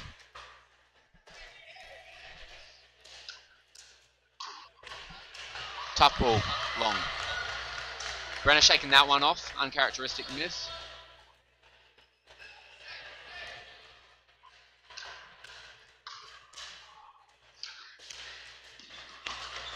Tough spot. 8-6. And it'll happen in singles. You have got to go big on your serve and your service. You just have to, don't you? So it's pretty normal to see errors in those first 2 points, whereas you don't see them as much in the doubles. And that one sailing long. 7-8.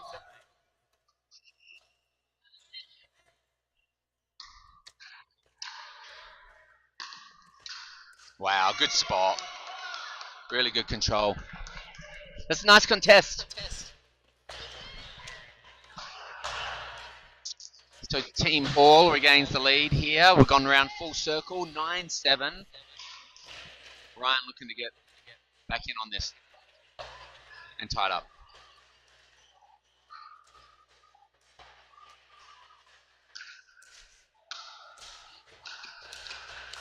Oh, tough. It's a risky shot going for the drop, especially in singles, because, if you put it a little short, lands in the net. If it goes over, but it was too strong, then you bring your opponent to the net and you lose your positional advantage. Oh my goodness, good ball. Able to put it behind him. 11-7. Okay. So a 4-point spread here. Early. Team Boyson anxiously looking on, observing who their next opponent is going to be. Yeah, it's got to be so comfortable to be sitting there. Already secured your spot in the finals. Yeah. Watching these other 2 teams duke it out. Well deserved, well earned. So with that, we're going to have a change of sides and a quick timeout break. Let me tell you, we are so thrilled to be partnering with Selkirk TV to stream our matches tonight. Download the Selkirk TV app today and access the industry's best content. Selkirk, we are pickable.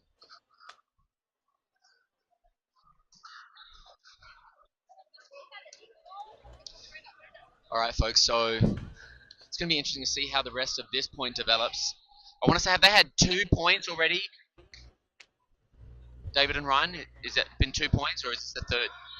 This is the third now, I think. So they had yeah, they've already done 2 points. This is the third. 11-7. Nice touch. Big for Ryan. Very. 8-11. See if he can even it out again at 2-2. Same way that Dave did it last time. Dave went down 0-2 and then he came back, made it 2-2. Wow, that's a spot. Ryan's there, just tried to go for a little too much. Killer pickle. Dodo looking to get some more out of this exchange, certainly. 12-8.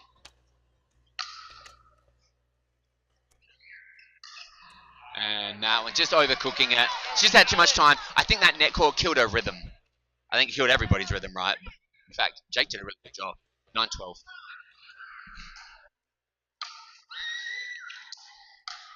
Oh my goodness. She cut that off at the pass. I call that the Gandalf shot. 13. I love that. 9.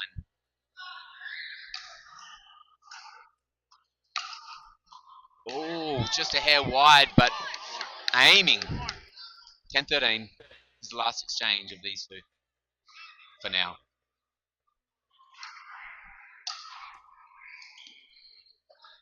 Wow, that's a tough spot. A lot of spin on that ball. Good return by Dodo, but Jake just got a. Oh, that ball he hit was so. That was a top.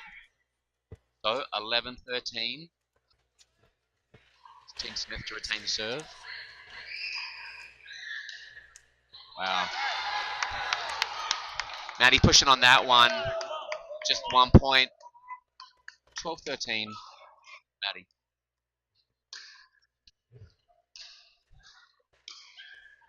Oh, Lauren, she had it. She knew she did. Just unfortunately cooking that one. Great shot by Maddie. 13s. Gosh, this is tense. In. That one's called long. 14-13.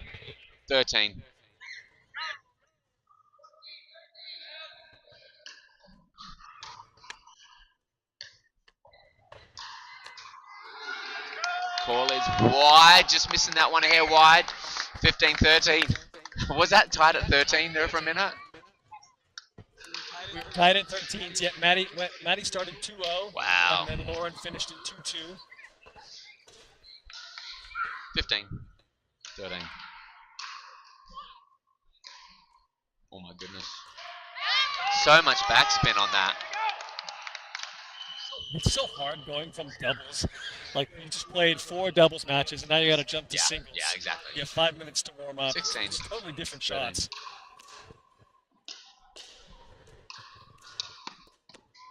Wow. Brenner putting it all out there. Diving attempt. Diving. There's the volleyball player. Yeah, Brenna. exactly. 17-13.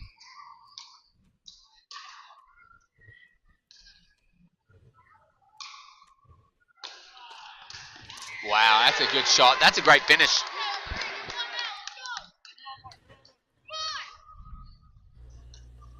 (14-17).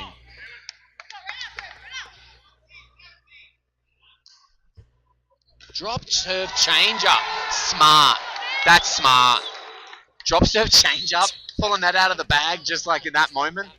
Yeah, that was Ice in her veins too. Love it. 15-17. Yeah! 18-15. Finish line getting within Team Hall's reach.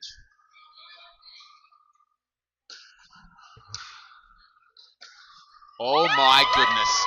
That was one of the finest backhands I've ever been privileged to witness. Yeah, I don't know if anyone's getting to that ball. I mean, that was sick. so low, so 19, wide. 15. Match winning. That one goes wide.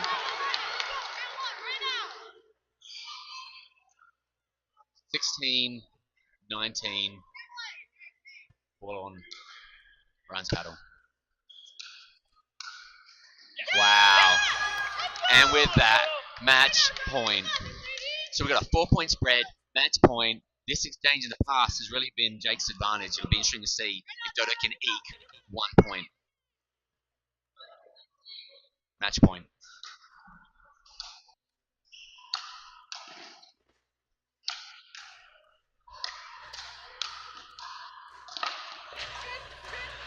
Oh my goodness. What do you think of that? I am so nervous sitting here in my seat. That was an incredible rally.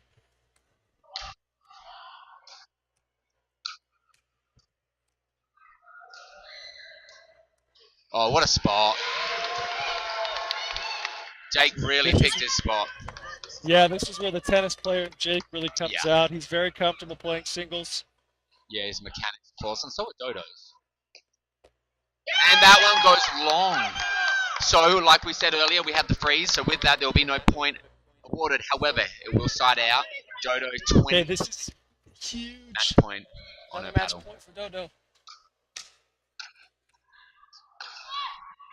Oh, and it clips net. I like that she went for it. She went for it. You got it. You got it. So, ball on Maddie's paddle with the opportunity to tie this thing up. The freeze makes this really interesting. Yeah, it does. Oh my goodness! 2019 is not to be. Lauren with match point on her paddle. I gotta stand up. Call is long. And with that, match point is over. Tied up, 20s apiece. The freeze is over too.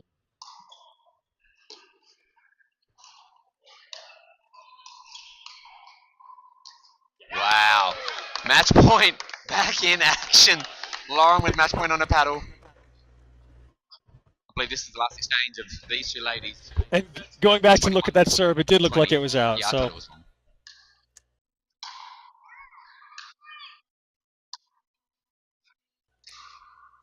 Oh, unfortunate net call that didn't play to Lauren's advantage. I like the lob idea in that moment. Maddie had some real control to let that bounce. So not up again, 21. This could be it right here.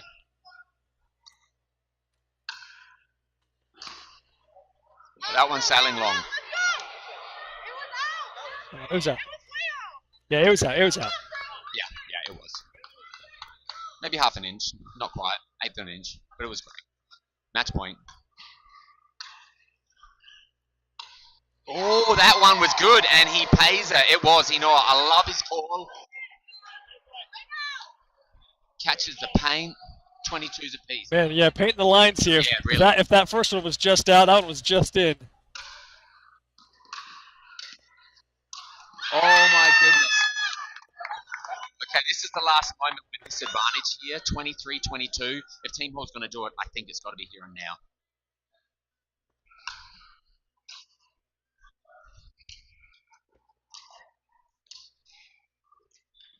And that will do it. Team Hall taken out. Team... I can't even think right now. I'm speechless. That is Team Hall. Thank you. Team Hall takes it in an goodness. incredible singles dream breaker, 24-22. Wow. Securing a shot in the gold medal match and at the $16,000. I'm not usually lost for words, folks, but let me tell you, that was exciting. My gosh, Josh, I need to check my heartbeat right now. Where are you at? Oh, The watch is trying to calibrate. It's going off the charts I'll tell currently. you, I'm at 90. I'm at 90. All right, let me get you a measure. Sorry about the dead air, but I'm gonna do it right. Man, I'm like, I know I can feel it. yeah, that was a real nail biter. You can totally feel the intensity in the air. No.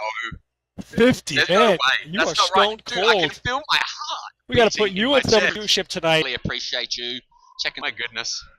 And we're in for a treat on this next one. By golly gee whiz. Can I say that? Oh, absolutely. It's going to be a banger for sure.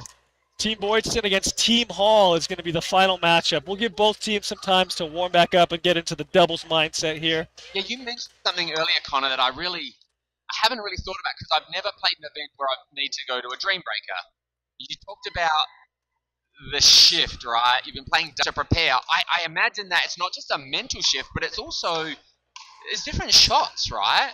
Yeah, it's a totally different game. You know, in doubles, you know, you're not going for as much on your serve and your service return.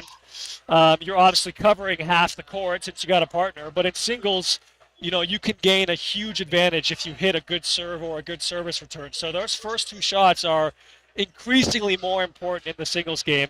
And then at that point, it really is a chess match to do, you know, strong forehand, backhand shots from the baseline, but also just putting some good placement on it.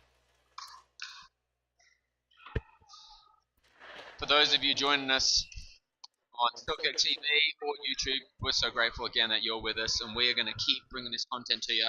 We're aware of a little technical glitch. We're going to get that sorted out for you. Thanks for those who let us know. And we are going to keep this action humming. So this is it, folks. What we've got coming up right now is the gold medal match. And a shot at $16,000. Team Boyston taking on Team Hall. And we would be remiss not to give a big shout out and thank you to our premier sponsor, right? Open Egg. An amazing, amazing organization, amazing team, and a lot of families, Connor mentioned earlier, even LCs are turning to Open Ed for the schooling flexibility they need to pursue their dreams. You can download a free parent guide at opened.co/toolkit. Let's support those companies that support local grassroots pickleball.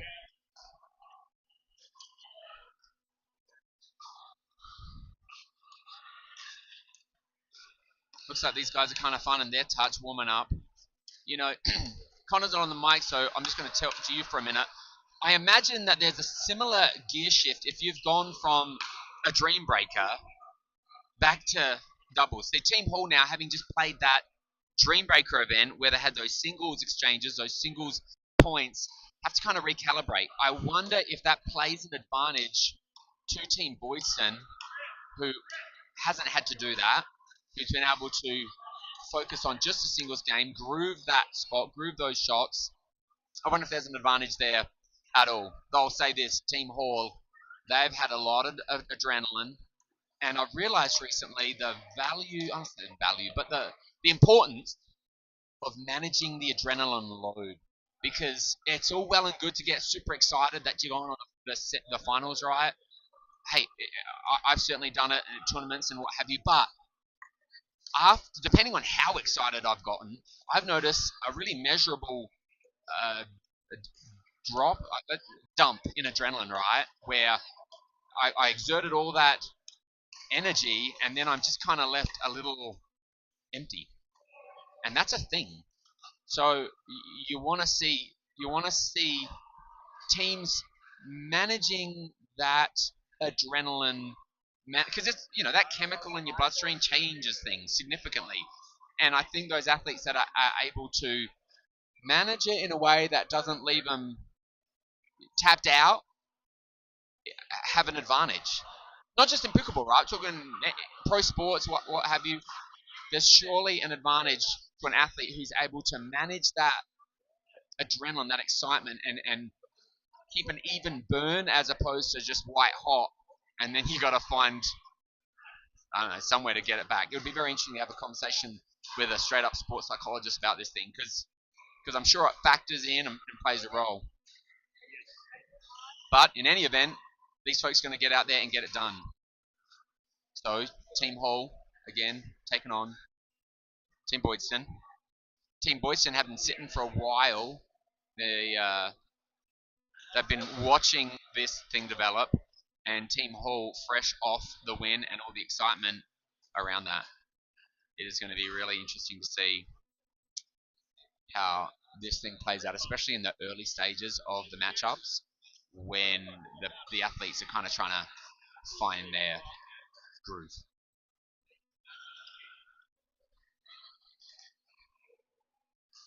And if you're in the area, hey, come on down. Club Pickleball USA.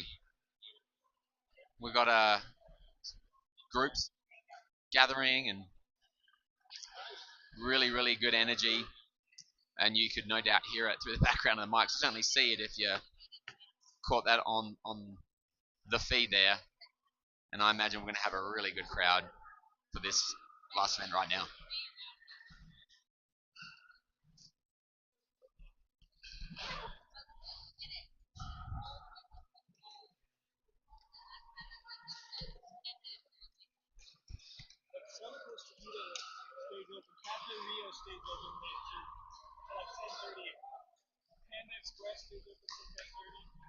And again, thanks to Jess for taking care of the engineering there. That's been really cool of her. It's a tricky thing trying to, and hey, no excuses. I'm just bad at it. But it's so tricky to. I just get so distracted. I'm sure you can relate. At the end of the day, we're fans of the game, right? And we get distracted with good pickleball. I don't care. 3-5, 4-0, and certainly at this level, I can't walk past a good point without stopping and staring. And that's just, we love the game. We're fans of the game. We love the game to play, and we certainly love the game to watch. So we get to do that here now, this final event for $16,000. Looks like Team Boyston taking the court. Team Hall shaking off some of the dust from the last win, finding their groove again. Con, I know you're not mic'd up now, but the gentleman that's hitting with David right now that we saw compete in that last Dream Breaker, is he a sub tonight? He's not a sub. I'm pretty sure he's actually done. I know he has been subbed for. That's what I remember. His name is Chris. So he's had people sub for him before, but I think he's actually a permanent member of the team.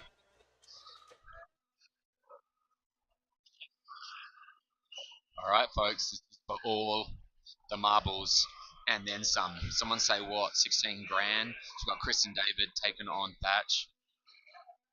And Clayton, this is going to be a good one. Really good one.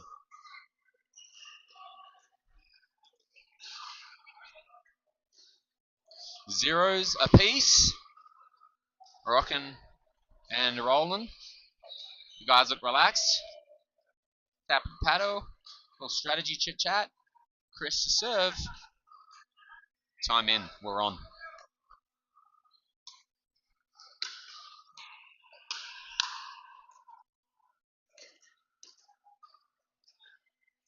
Ooh, it's a good look. Chris looking to lay that one open. Not quite there. 1-0. Clayton.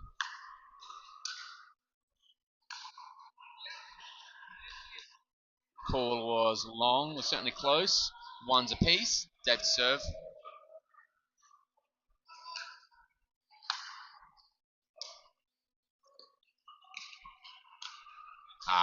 Good catch off the net. My word. 2-1, Team Boyston.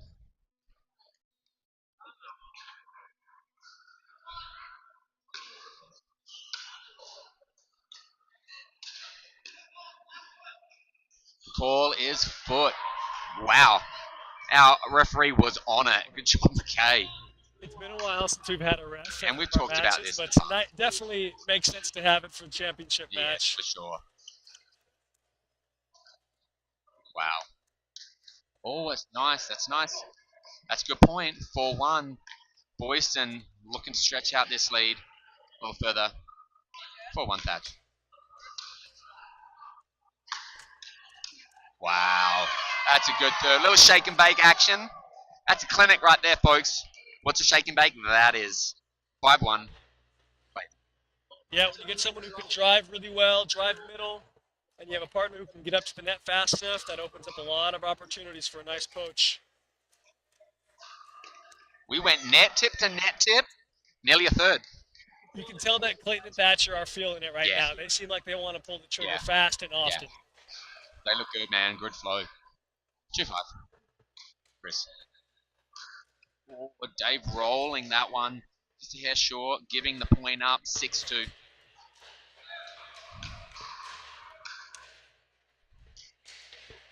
Oh, cruel and unusual punishment. What are you going to do?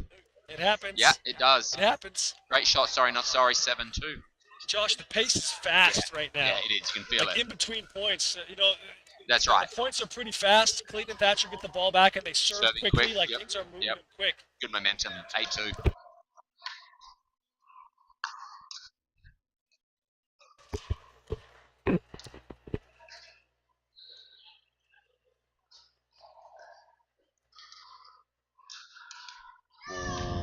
It was a dead bounce. It was a good one to pull the trigger on, and he knew it. It's a good look. 3-8.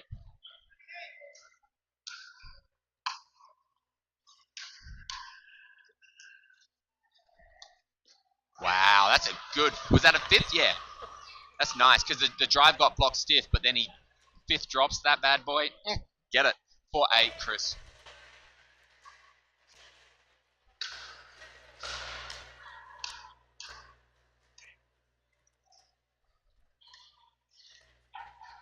Wow.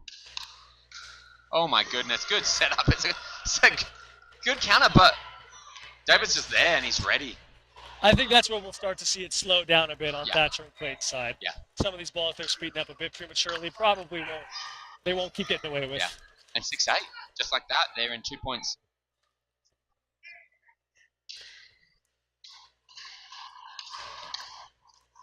Oh my goodness. Wow, what a dig by Dave. Stop it. That was stupid.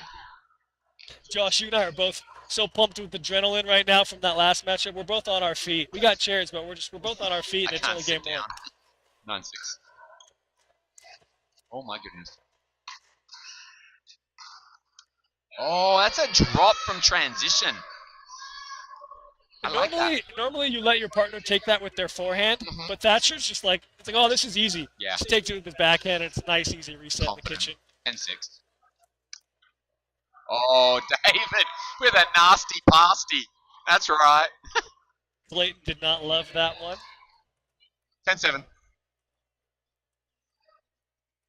I mean 7-10, excuse me. Good return, lots of spin. And Boydston takes it at the turn, 11-7. Okay. That was fast. That was 5 minutes. Yeah, tops. Max. The points weren't really drawn out, and they were just moving really quick. Both teams had the rhythm, right? They weren't. No, they wanted to go. They wanted to win fast. They were ripping their thirds either in the net or, Yeah. They're not mucking around. They're going for it. And that can hurt you or help you, right? If you're in flow and it's clicking, by all means, fire away. But I think that there were some moments where that tempo cost both teams some balls. Yep. Yeah, absolutely. We'll see if they continue to do that moving forward. 4-point spread at the changeover. Yeah. I think Clayton and Thatcher will. They seem like they're jittery over there. I think they just want to go. Yeah, they are hungry and ready. 11-7. We do have the bronze medal match happening over on court 4, so we're probably not going to get that action, but...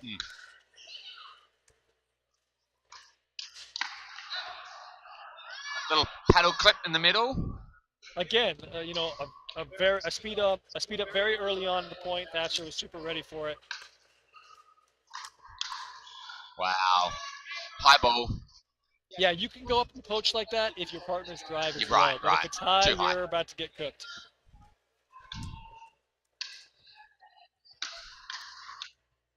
Good reset.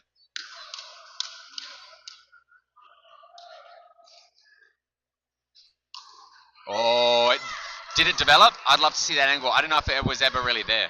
Let's have a look at the replay. We don't have the replay In any event, we are moving on. in our live stream, but one day we'll get there. A little overzealous. Clayton had the angle, but it was definitely tough. It was an aggressive one. That's in. He gets that, clips the back the light. Holding on to their 4-point lead here. 9-13.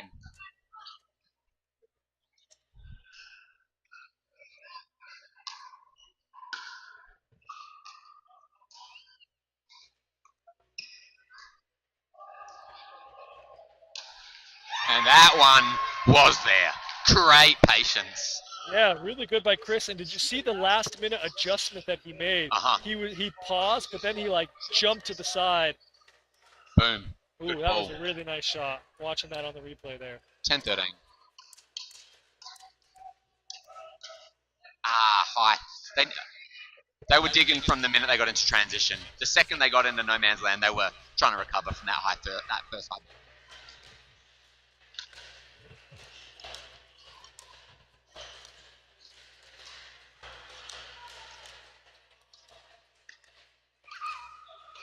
Good jinking. That one sails long. It's a good take. It was a dead bounce, and he's got that ball in space. He does it all the time. He's great at it. It's a high percentage, but yeah, it's definitely long. 11-14.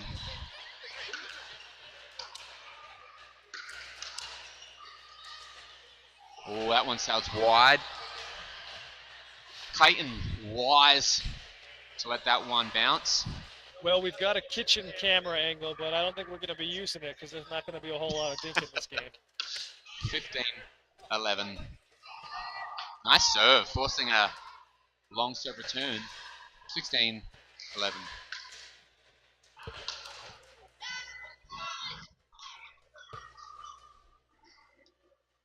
And with that, 12-11, Team Hull looking to regain some momentum in this one. And that is a step in the right direction, my goodness. Big third, driving third. Both Chris and David flooding that kitchen line, looking to get on in that action. 13-6, 3-point spread. Looking to make it 2.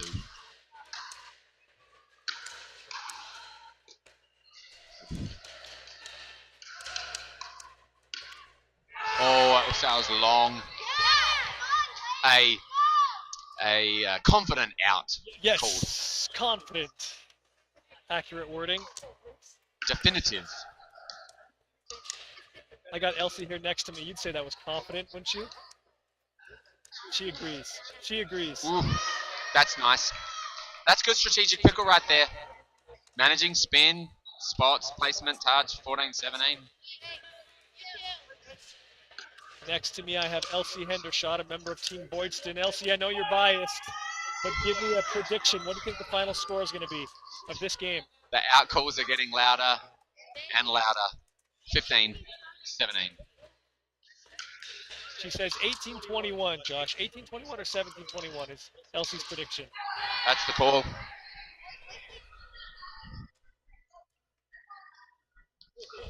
$18-15.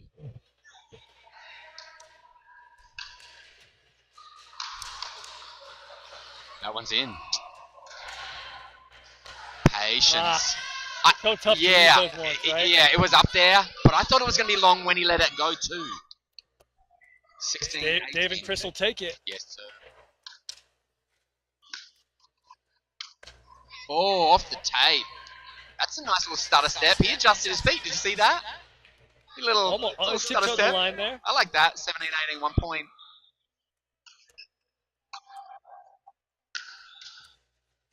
Man, Dave's drives are just dipping. Yeah, they are.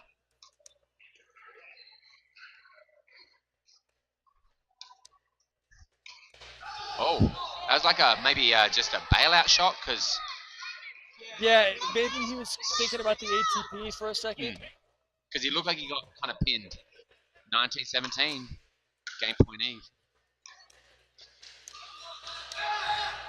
And a foot fault on that volley. This is the difference in the dynamic now, right? 20-17 game point, just like that. Okay, 18-20, they've got a chance to get one here and at least make it to 19.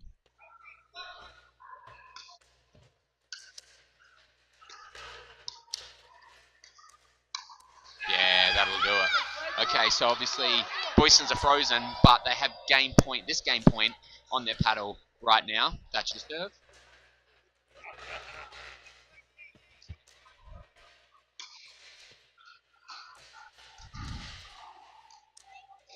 Oh, that'll do it. Unfortunate little open paddle, that little, I don't want to call it unforced, but that's a tough little miss that he can make. It's right. It's a yellow ball, right? Yeah. Like it's high enough that you could attack it, but And I don't feel like he was trying to attack it even. He just kind of laid it open. it's almost like the indecision, right? Yeah. Like maybe you're thinking about if you should attack it Yeah. or if you should dink it. So, Yeah. okay, 21-18. LC was right. I asked her prediction She and called she it. nailed it. Else you know something we don't. All right. Take a look into our little crystal ball here. Let's see, Josh, yeah, if you had to make your prediction on this matchup, we got Ella and LC against Lauren and Dodo. I think both of them are going to win. Who are you calling it? I think both of them are going to win. Oh, no, Josh. No equal And at the end of the love day, here. Got to pick a winner. The real winner is Pickleball and our viewers. I love it. All right, I'll give you that. I'm going to make a prediction here.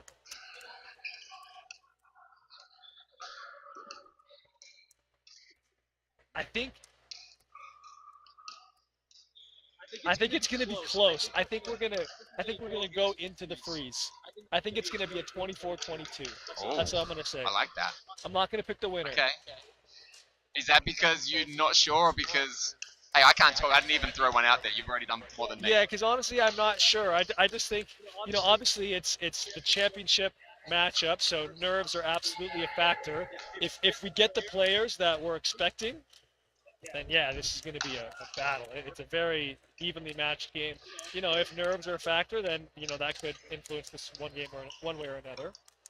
I'm really excited to see the patterns, like the strategy and the patterns here. I don't know. You want to keep the ball away from Elsie's backhand, obviously. But that's so silly, because then you've got her forehand. But it seems like team strategies at this point have been to lean on her. Hasn't worked. I mean, they're in the gold medal match. Yeah, they definitely do try to ISO her, but she does such a good job of handling that pressure. She dinks so well, and she's not afraid to speed up. So honestly, if you're trying to, ISO someone else, he's not a great person to do it to because she's used to it. She's comfortable with it. She can still hit all of her normal shots. Yeah, dare we say she prefers it. Sometimes I get in my own head too when I ISO my opponent. I feel like I can only hit the ball into a specific spot, and then it also makes the person that you're trying to leave out of the game, it makes them feel extra confident and scary, so then they take over and if they hit some good balls, that gets some good momentum. So honestly, sometimes I feel like unless there's a clear advantage to ISOing, it's just better to just dink the ball around, find your normal gaps. Yeah, we've all kind of hit balls that we wouldn't otherwise have hit because our intent is to ISO, right? And then the flow is different. And I'll say this, the team that's being ISO'd, they know where the ball's going. Exactly. Everybody does, I mean. Yeah, so you can start to be much more strategic. Man, what a great night we've had so far, though. Got to give a shout out to all of our sponsors. Really grateful that we're streaming live on the Sundance League YouTube channel. Absolutely. Record viewership with live viewers. Yeah. Plus on Selkirk TV. Again, Selkirk, the biggest name in pickleball, they want to get the Utah talent on their platform. Selkirk TV is a free platform. You can download it for free. You can watch 24 hours of the day. You can also watch from the browser, tv.selkirk.com. So if you are seriously addicted, you can watch in the middle of the night, 3 a.m. Hey, whatever floats your boat. Yeah, 3:21 a.m. hardcore pickleball. Let's go. All right, these ladies are about to get started here.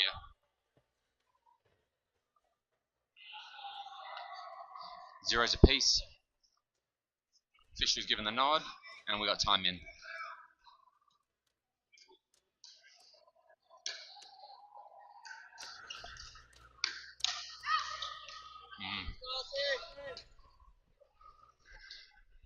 It may have been an out ball there, maybe not. I couldn't quite see that super clearly. In any event, 1-0 Team Boyston.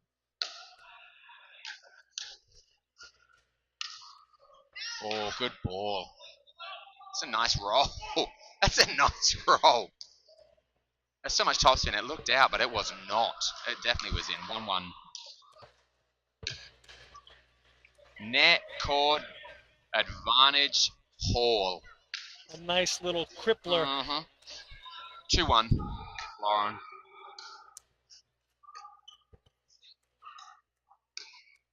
Oh, popped up jamming Dodo in a tricky spot, right? What are you going to do? Yeah, those shots can be so good because they're so unexpected. Speeding up from that low, you can get away with it though, like Ella just did. 2-2. Nice reset. Oh, that was not the lob she was looking for. I think had Dodo been on the line, it would have been a perfect lob. But Dodo was Yeah, already slightly off because they had gotten Yeah. into this fast hands exchange.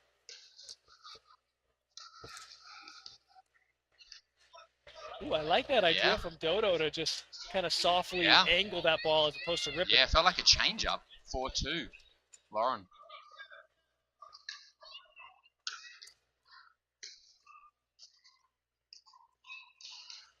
That's a good flick. Ella sitting on it. Sitting on it.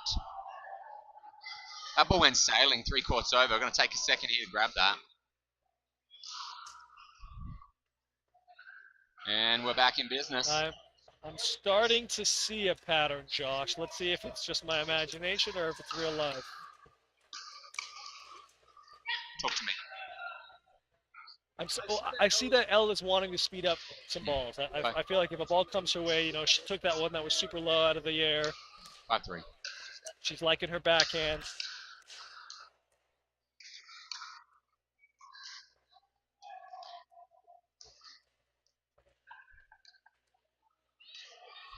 Wow.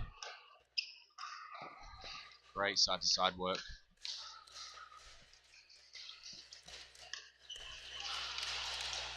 Lauren able to keep that down. That is great middle court coverage by Lauren. Yeah, way to anticipate that ball. I mean, Elsie's right. Her speed up was good. 6-3.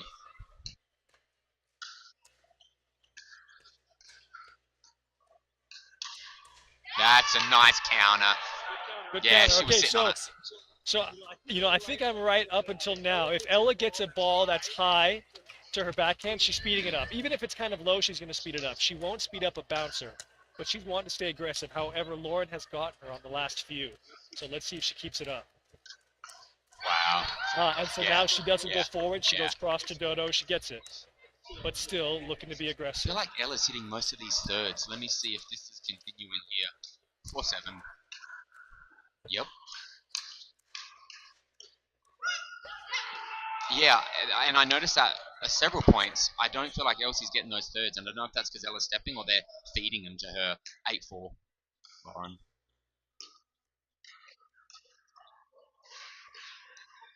This could be the one. Nope. That was the one. There it is again, right? A ball, it's not bouncing. It's low, but Ella takes it out of the air. And they're all in. You got to respect it. It's a money ball. 5-8. What she gets this third? Oh, that's on missing. And a nice third at that. It's a fantastic third by Elsie. It's also really good pressure by Ella. She's coming to the net. Josh, I'm feeling a potential timeout here.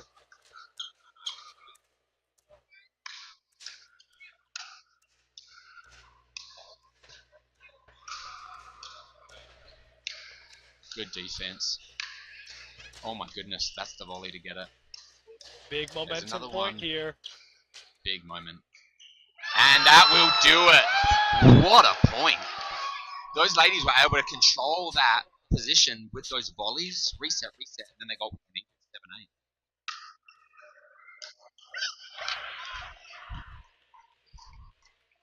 Nine 7. Looking to have the advantage at the turn. Dodo swinging on that one. I like it. Dodo's got a great drive. Killer. Very consistent. Doesn't miss it's a lot. It's pure and it's fast.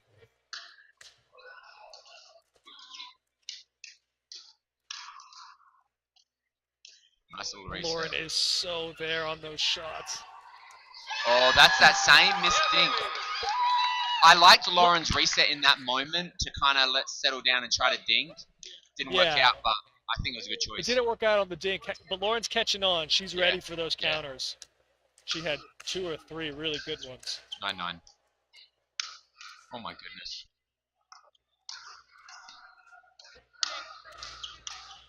Wow. Pick your spot and swing. Am I right? I mean, I don't know if you can see it super clearly on the feed there, but the ladies are like, they're planting their feet in transition, and they are just swinging. And they can. Nice. And we are dinking. Wow, good speed up. There it is again. That's a little nugget in this game, man. Yeah, absolutely. There's a lot of energy right now. Both sides are pumped up, yelling after almost every point. See who gets the changeover. Peace. Oh, it'll be Team Hall. That was a tricky little top spin backhand single kind of. Yeah, sometimes people say the ladies can't do the one-handed flick because it's too much wrist power. That's Completely. baloney. Dodo's got a nasty Yeah, a flick bunch of right ladies there. with a great flick with that spot. Yeah, I don't. Yeah. Ella's got it. Yep, Dodo's got it. Yeah, they're all tons up of and ladies can running. do that now. Case in point. Wish I could flick the ball like that. My goodness. Seriously, it's a weapon. Yeah, really good. You got to respect that. But we've got an even battle here, Josh. 11-10. Yeah. So Yeah, I mean, for all intents and purposes, I mean, someone has to be first at the turn, but for all intents and purposes, we're tied up right now. right, yeah, it's basically 0-0. I like what I'm seeing so far. Obviously, I've been highlighting what seems to be the Team Boyd's strategy. Elsie's going to cross court dink and hopefully get Lauren, who's across from her, to go forward against Ella. And if it's not a bouncer, then Ella's speeding it up, right? Consistently. And it's working for her. I don't know the exact numbers, but I'm guessing she's got the advantage on 3 of them and maybe not on 1 of them. Maybe something like that. Yeah, yeah. Certainly since I started paying attention to that spot. Good call, Connor. You were on that early. You called that like at 3 points or something. I know. So Elsie's crystal ball wore off on me. 11-10. Oh. That one's sailing a little long. That one just kind of got out of stratosphere, and we really are tied up 11s apiece.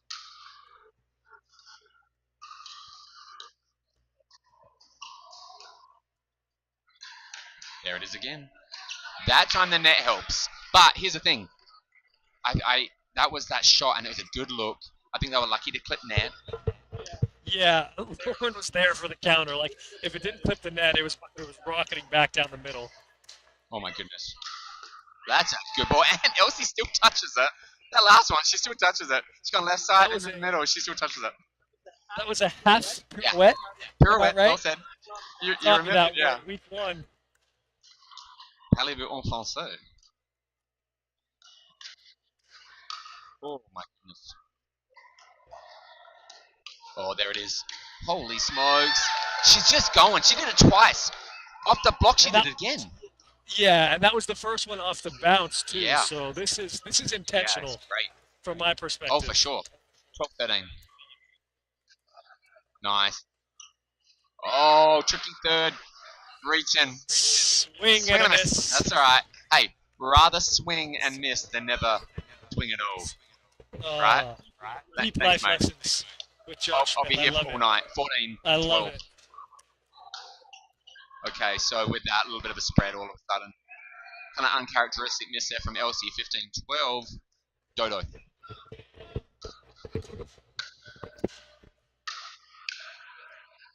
Wow. Lauren with a transition reset. Oh, awesome job by Lauren and Dodo to get to the net Wow. and finish it. She was able to hit down 3 times in a row. The first 2, Elsie did a great job of sending them back. 100%. Yeah, she got herself in a good position to play some defense and got a few more balls back than most people would. 16-12.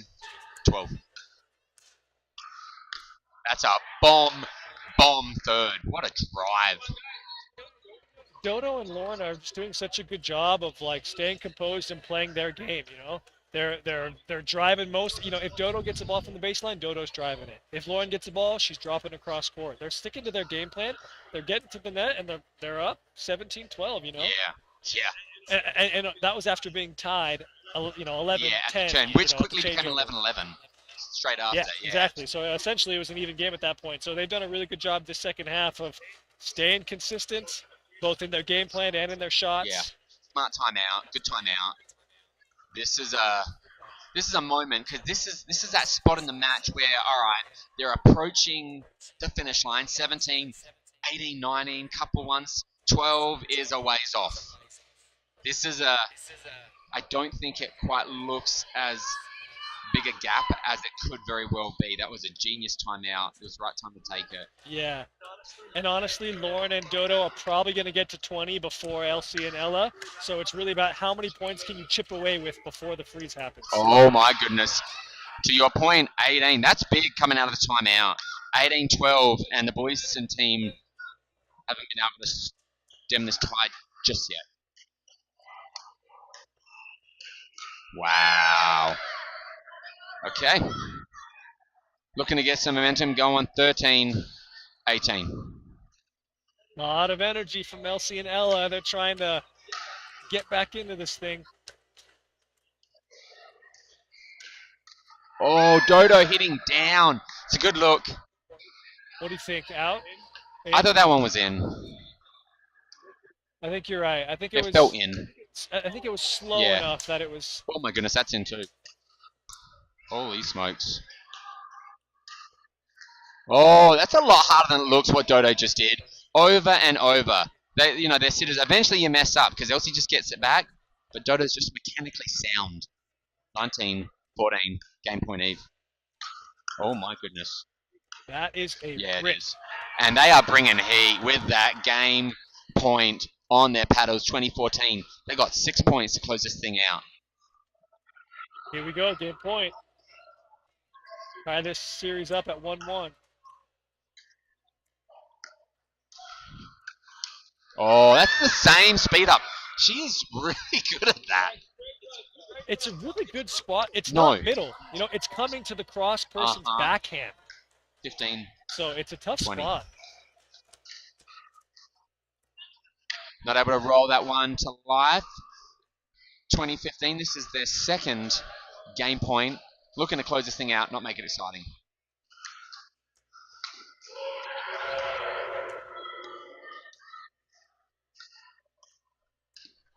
Oh, wow. That's in. That's the ball. Good call. Did you hear Dodo right before she fired? Me. I heard her. Did she? I missed it. Oh, She called said, her shot. me. Lauren heard her. Smart spot. That moment, me. She knew what she wanted to do before she even saw the ball. And it was also sneaky because the ball was kind of Yeah. well outside Dodo. the kitchen. That me. I heard it from here.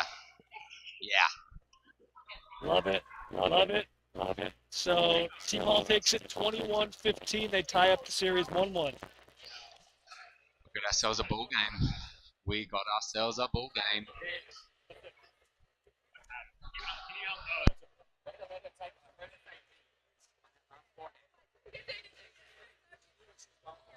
Into the mixed sessions here of this matchup. A lot of interesting matchups here in the mixed dynamics. You have siblings playing together. You have boyfriend girlfriends playing together. Yeah, it's community pickleball, right? Yep. In other teams, we've had husband wives playing together. Hats off to them. Oh, yeah. If you can do that, For sure. you've got some great communication going on in that couple. Yeah. No, that's frankly, like, obviously we love to watch the best in the world, but grassroots pickleball, these communities where everybody knows everybody, people are sleeping on each other's couches and then trying to, go out and pickleball the next day. I mean, a lot of these folks that are playing in this event actually grew up together in terms of their pickleball growth. I remember when this generation got started and they were lights out pretty quickly. Were you with these guys or were you after? Do you remember? I started kind of around the same time as a lot of these folks. Yeah, about a year and a half ago, there was a turning point where some of us decided to take it a bit more seriously than others, and I was on the other side of that where I kind of wanted to go skiing a little more than I can't play fault that. PGA tournaments and all that. You cannot fault that. And they've progressed so much where I can keep them entertained for a little bit, but they're just so consistent. They've developed so many more shots in their arsenal. And I remember seeing them drill. So just to take the listener, the viewer back for a minute, I remember seeing these folks drill. A lot of them drilling. Even opponents here tonight drilling with each other over and over again, putting in the reps in the early days of their development, and it made such a big difference. Now, obviously, they've still got a lot of athleticism and the mind of an athlete. There's a lot going on other than just drilling, but it makes such a big difference. And again, to the point we made earlier, grassroots, local community pickleball, right? Yeah. Relationships, friends, family. It's good. What it's all about. Yeah, it's Pickleball brings us all together. Yeah, it's wonderful. And on that point about, drilling, you can continue to improve up to probably around the 4-5 level is what I would say. 4-5, maybe 5-0 if you're a natural athlete, by just playing. Yeah. By just going out and playing games, going to your local park, getting some reps in. You can progress to about that level. But if you want to continue past that, you've got to drill. Yeah. So if any of our listeners here are at that level, or they aspire to be above a 5-0, pick up drilling early. Get started while you can, because nothing compares to reps. Right. Reps over and over and over again that you can get when you find a drilling partner and you just go at it, doing a bunch of different drills.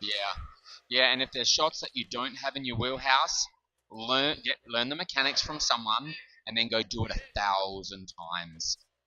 The feeling of having those additional weapons that you couldn't previously use, it's so fun, guys. It's so fun.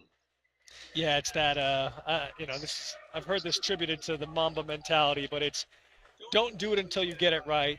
Do it until you can't get it wrong. Yeah, I like that. Is that Kobe? You said that? Something like that. Yeah, I think actually Connor Bernal, one guy said it. Time in, 0s apiece. All righty, here we go.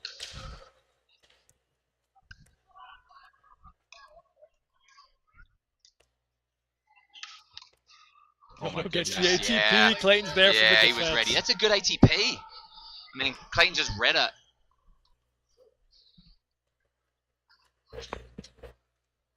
1-0. Clayton.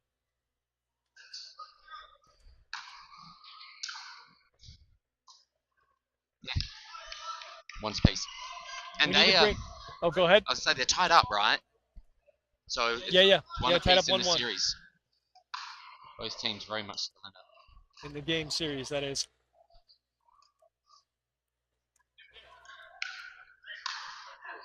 Nice ball. I was going to say they need to bring back the bleachers. I don't know if you were here in season 1. I was. But they had bleachers on both sides of court 1. It was fun. 2-1.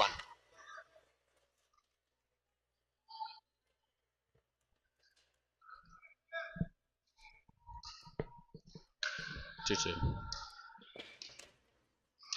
Oh, Dodo firing on that one. That reminded me of the finishing shot on the last matchup in the women's. Just ripping it. 3-2.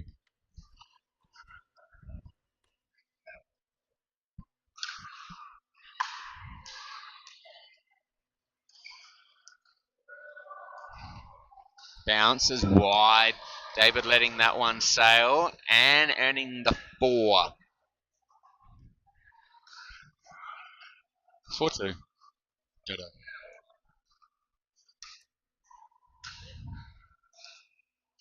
It's a good return. Making for a tricky third shot. 3-4.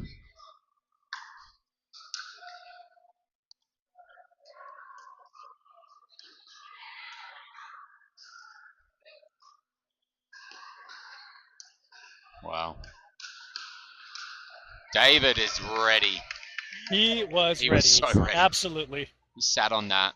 Ella got a ball back, Yeah. She got one more back than she should have, but Dave he was on it. 5-3.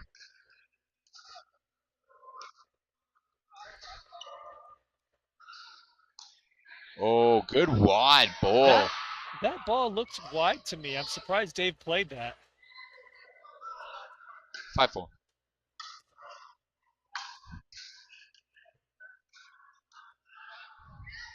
Rolling forehands off that middle. David not letting much pass. I love it. Yeah, David is a tall, lanky dude. Length. 6-4. Ella puts it behind him. David returns the favor.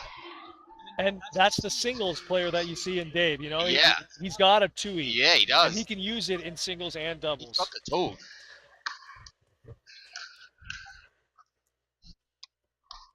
Oh, yeah.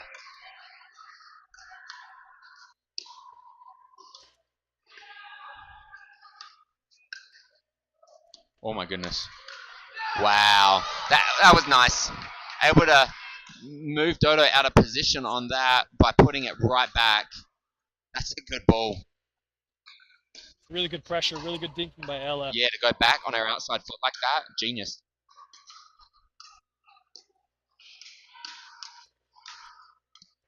Reset. Clayton almost missed that ball because it had so much backspin on it. Oh my goodness, it's still going.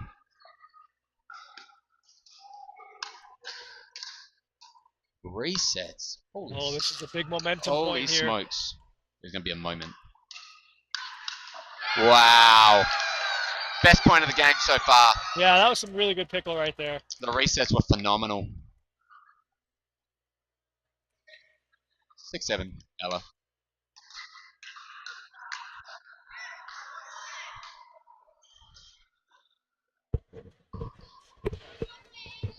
Dodo to serve. 8-6. Dropping third. The call is no way, I believe is what I heard. Not out, but no way. 7-8, Clayton. Whether he says it to himself to pump himself up or to get in the other people's heads, who knows? Oh my goodness. It's a repeat of before. Oh my goodness, Dave. Oh my goodness. That's a good point. Dave chasing that ball down with ridiculous. a perfect reset. Holy smokes. And he lets out a roar after Yeah. that, and rightfully so. 9-7, David. Oh, it's a good look. I see a missed third oftentimes after a big moment. I got a theory about that. We'll talk later. 8-9.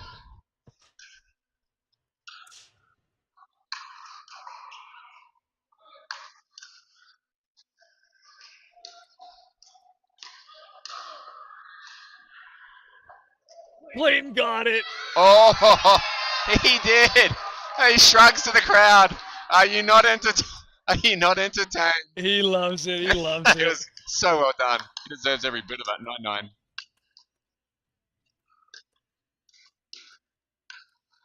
Nice roll. Off tempo, really good. Smart. This is a great Just a contest. fun, good Yeah, this is pickleball, killer. yeah. This is ridiculous. It's a really good shot. I mean, it's not just like, you know, a close matchup. They're really good points. Yeah. 10-9. Dodo lets that one slide, and Team Hall takes the advantage at the turn. 11-9. It's so funny how, depending on your vantage point, you would call a ball in or out. Like that ball that just came here wide, from where we're sitting, I thought that was so in. Yeah. But all four players on the court knew without a doubt it was so Yeah. out. And so, And what was it out? Like 3 inches? oh, probably. But from where we're sitting, you know, agree. like you just can't see the angle. And so that a lot of times you can see Totally. discussions or debates Yeah. come up about whether a ball was in or out. And really, it just depends on your perspective. Yeah, because let me You- tell you, you- folks, we are probably, I don't know, maybe, if that's 7 feet, we're probably 5 feet from that ball bounce. And it looked like it was going to be in, to Connor's point, and it was quite out. So out. This yeah. angle that we're 5 feet away from it. There's another deep life lesson there, Josh. What do you got for us? You never know where the ball's going to land in your life. So don't just use the angle you've got. 11-9, time in. Oh, I love it.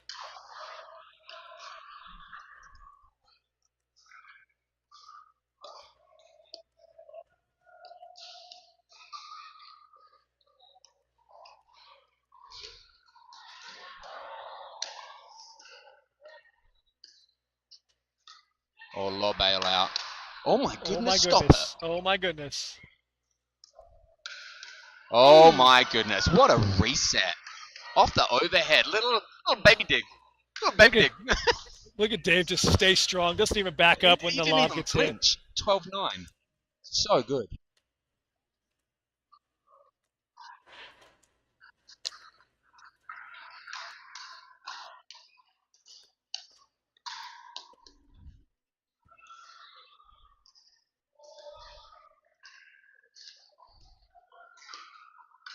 Wow, Ella trying to half volley that one and keep it low at the same time. Unsuccessful. Yeah, it's just good dinking, but Dave was waiting, and patiently waited for the right ball. Dodo just hit that swooping, aggressive, offensive drop right at her feet. She did well to get it back. It wasn't crazy high, but for David it was high enough. 13-9.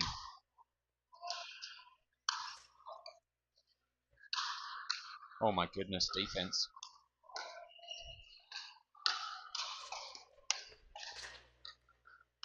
How quickly defense turns to offense. If you can just get one more ball over, you never know what's going to happen. That's right. Right? Even if they have an overhead, just stay alive. One more shot. Yep. You might have, caused an unforced error.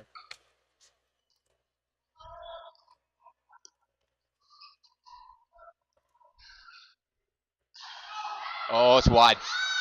Oh, sorry, long. But I saw the pattern developing. I saw Dodo going cross. I think David could leave her still to get that same high ball, and then he's going to get the high one he wanted that he had before.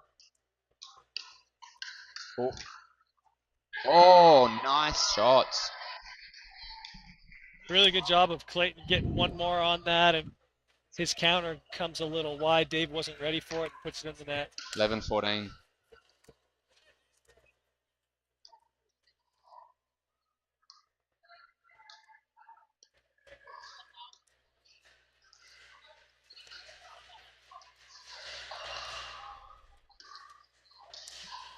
That's in.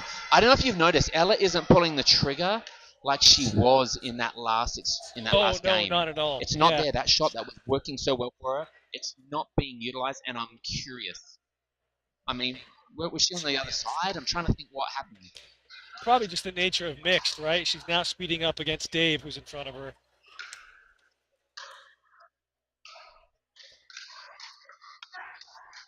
Nice ball. 12-15.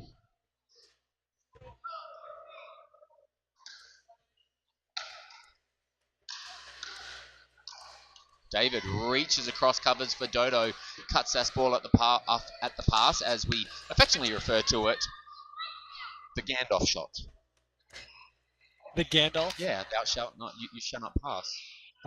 Oh my gosh, there. I love it. 16-12. I am going to start saying that. Oh, and it got a winner. Body bag. Get a medic. Get the medic. 13, 16.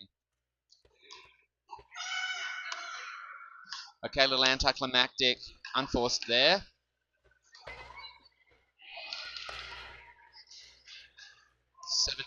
The you shall not pass shot. I'm going to use that a lot. the Gandalf shot. The Gandalf shot. 17-13.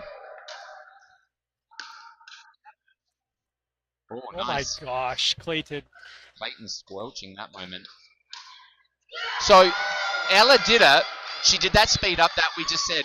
But you're right, David was on it. David was on it. He was on it. Clayton got a really good shot. But I mean, yeah, to your how point often? earlier? Yeah, for sure.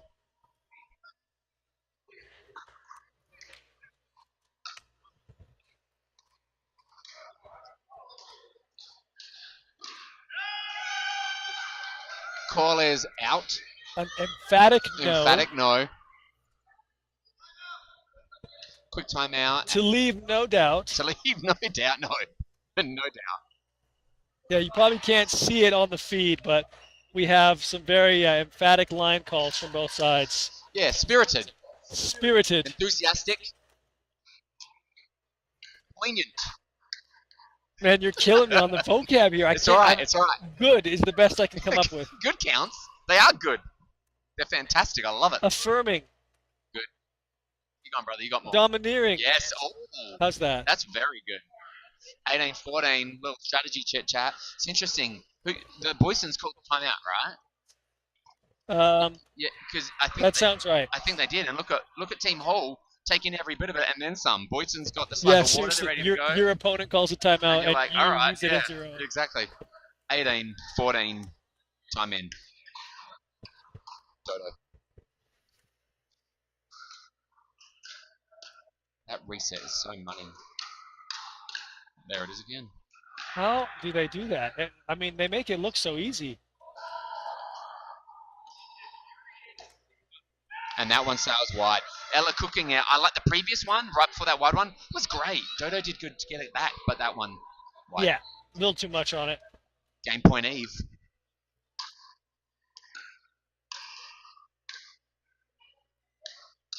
Oh. 19-15. Dodo knows it. It comes middle. Yeah. It's probably Dave's Yeah. ball. It's coming Yeah. across, the X rule.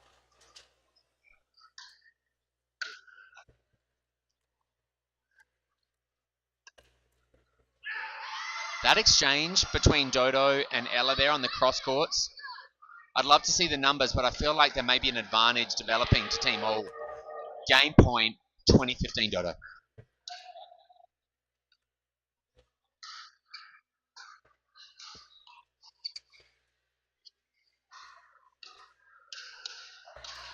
And that one sails long. Great matchup. So, Team Hall.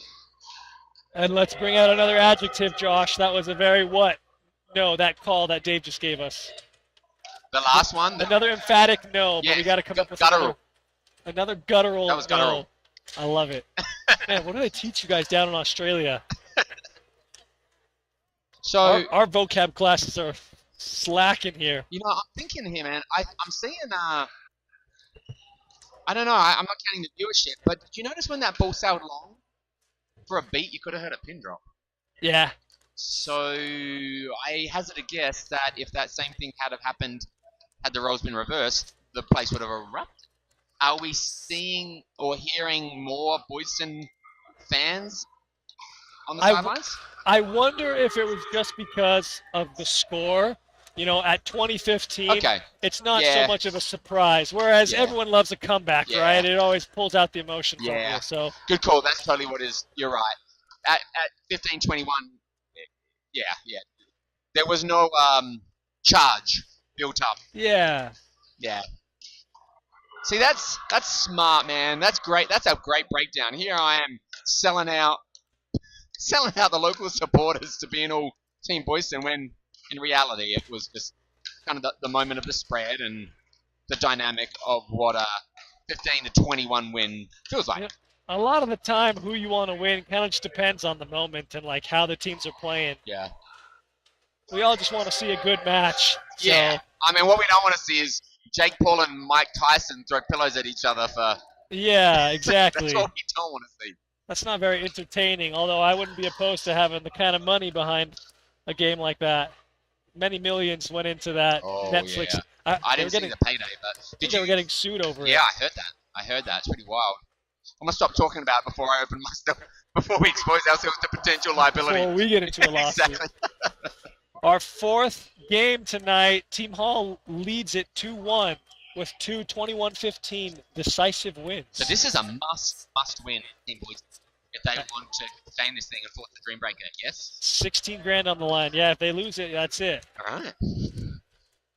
Well, you can't say you weren't entertained. My goodness. The resets. Yeah. It's like a walk in the park for those guys, but that's crazy. Yeah, I said it on one point earlier. They make it look so easy, this transition from baseline to the kitchen. That's the transition zone. It's not easy to hit the resets that these guys are hitting. To softly put the ball back, whether it's off a bounce or out of the air. That's very hard to do. And yet we see them with a very high percentage get to the net. Reset. And and we see, when four people are at the net playing pickleball, that's kind of a sign of higher level pickleball. And even more so when it finishes with a fast hands exchange. Yeah, they're volley resets, which is just like, I mean, that dig that David did, do you know what the part I'm talking about? Where he just off the lob? Yeah, off the overhead. Yeah, I mean, he looked bored.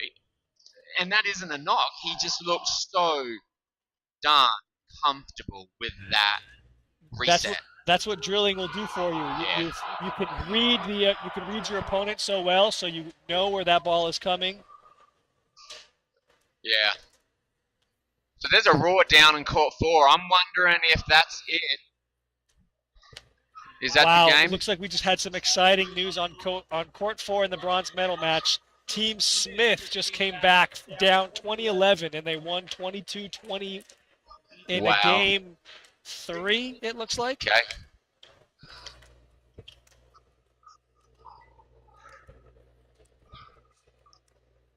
See if we get another close one here. That's That in. ball's in. Oh my goodness, the quality.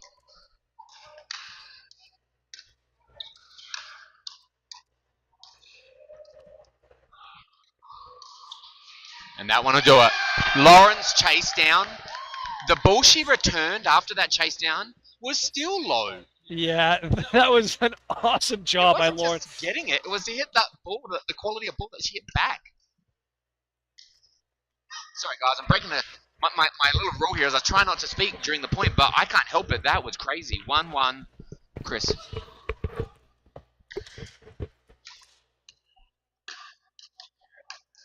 Yeah. Yeah, it's A little nice. higher than she was expecting. Yeah.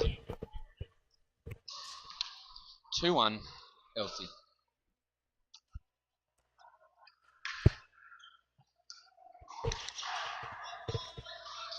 That's a consistent pattern with Chris. He got called on that.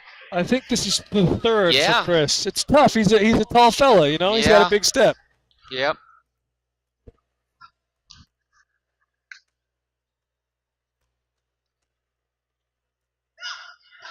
I gotta say, he missed that one, but I'm really liking what I've seen out of Thatcher over the last year or so.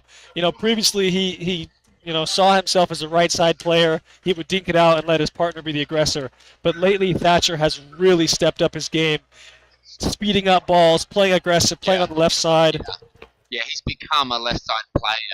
I remember what you're talking about in the earlier days. 4-2.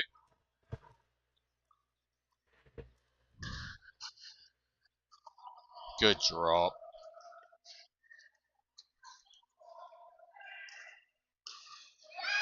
Lauren floating that one. There was almost a miscommunication there too. Elsie kind of let it go, thinking Thatcher was going to get it. Yeah. She takes it at the last second. Nice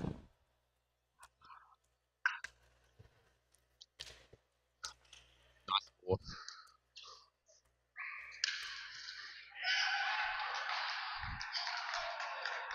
Lob attempt not working out as planned. Side out. 3-5, Chris.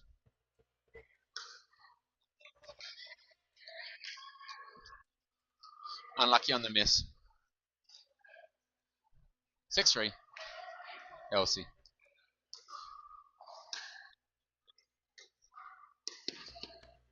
It's a good hop. He read it well.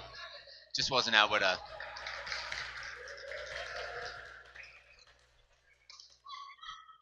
7-3, and Those are tough because when you go for the Ernie, you want to be able to volley a ball, but that one just came a little lower than he expected.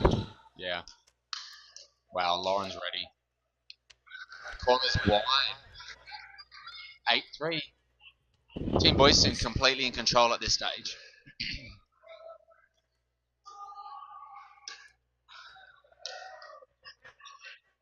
And with that, 4-8.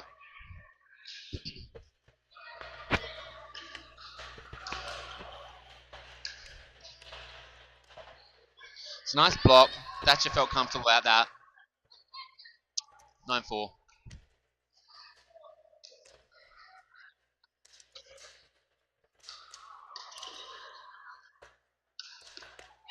It's a nice spot. Alright, 5-9. This is a big moment here. Really an opportunity for Team Hall to regain some momentum. Wow. It's just so good. It's a really nice speed up down the line. Yeah. 10-5.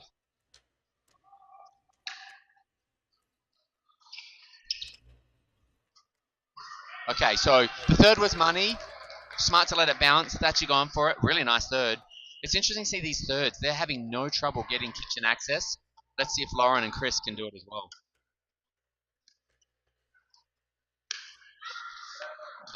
Ambitious on that fourth. She had a great drop and she did get a high-ish ball, but I think that's the thing. I'm seeing Team Boydson not just get kitchen, but neutralize or get control of the ball at kitchen. I don't feel like I'm seeing Team Hall get kitchen and then neutralize as much. They're going for it off the fifth. a lot. Yeah, it's kind of a do or die, home run or nothing. Yeah.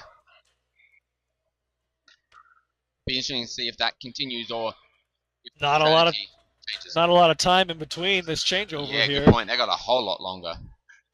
11-6. Kind of just jumped right back in it.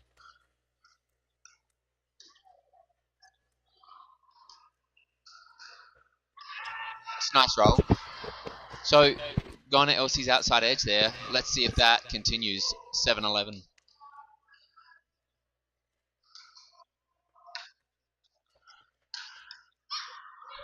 Ripping drive, not quite clearing net cord. 12-7.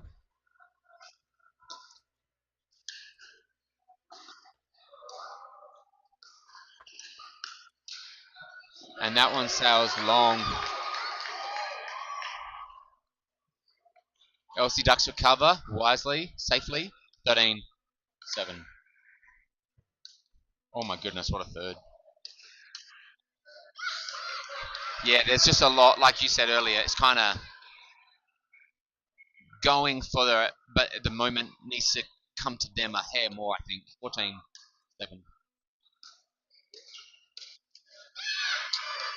Yeah, it's just everything's firing They're quick right now. points, right? They yeah, they're are, quick but points. everything's firing for. Anything's remotely high, it's up for grabs. They're gonna attack it. That Oh, is we got a a good timeout. timeout. Smart Yeah. strategy play.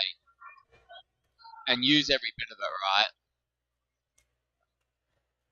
So yeah, when Team Boyson are getting to the line, they're certainly able to get line, neutralize the ball, and then take control through the dink. That's what we're seeing more and more.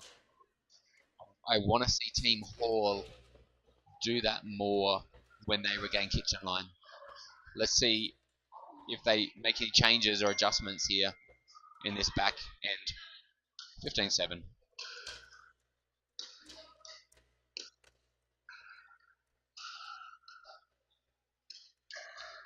Tough.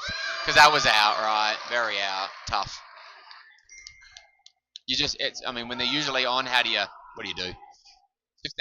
15-17.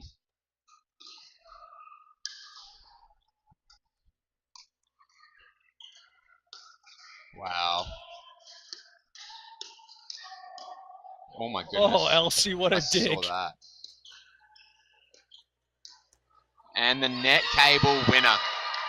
Net cord winner, sorry, not sorry at all. So if things continue as they're going, Team Boyson is going to go from being down 1-2 to now probably winning this fourth game and having all the momentum into the Dream Breaker. That's just They are firing away right now. Right, Jinx. Jinx is right. 11-point spread here. Yeah. Just trying to search for options at this stage. Back to the baseline.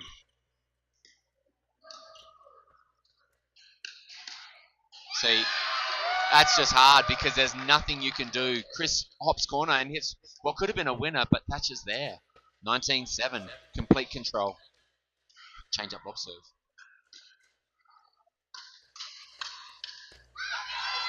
Game Thatcher. Point to the Dream Breaker. Thatcher's just swinging. He is. Like, whether the ball's in or out, he's going to hit a winner. He can, yeah, because he's hitting winners. That's right. And that'll do it. Wow, Team Boyson overcoming Team Hall 21-7.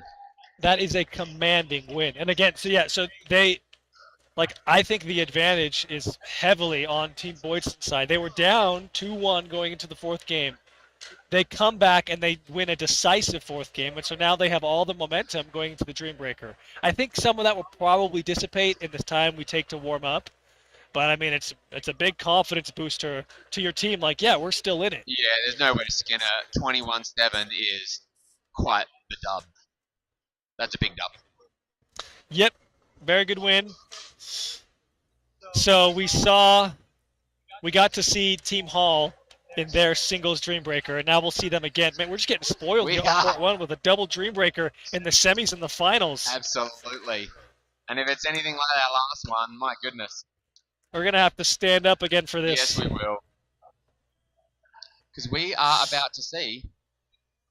Okay, so Team Hall looks like is going to put forward their lineup first, and Team Boydson gets to respond to it. Well, let's see if Team Hall does the same thing they did against Team Smith, which, by the way, it sounds like Team Smith came back to win that in that big comeback that we just heard. Uh-huh. They were down 20-11 and they came back to win 22-20. It sounds like that was game 4. They go to a Dream Breaker. No, I think they might have. I'm not positive. I think they won it. Unsure. They're not playing anymore, so we'll try and track down that score of that game and see what happened. Folks, get some action. Maddie's just there. I'm guessing she'll know. Yeah, we're gonna send the scout. All right. Jess is gonna go do some digging and find out what Scout, happened. engineer, scoop on the street. Scoreboard. She's doing it all. She's going to get the scoop. The word on the street is.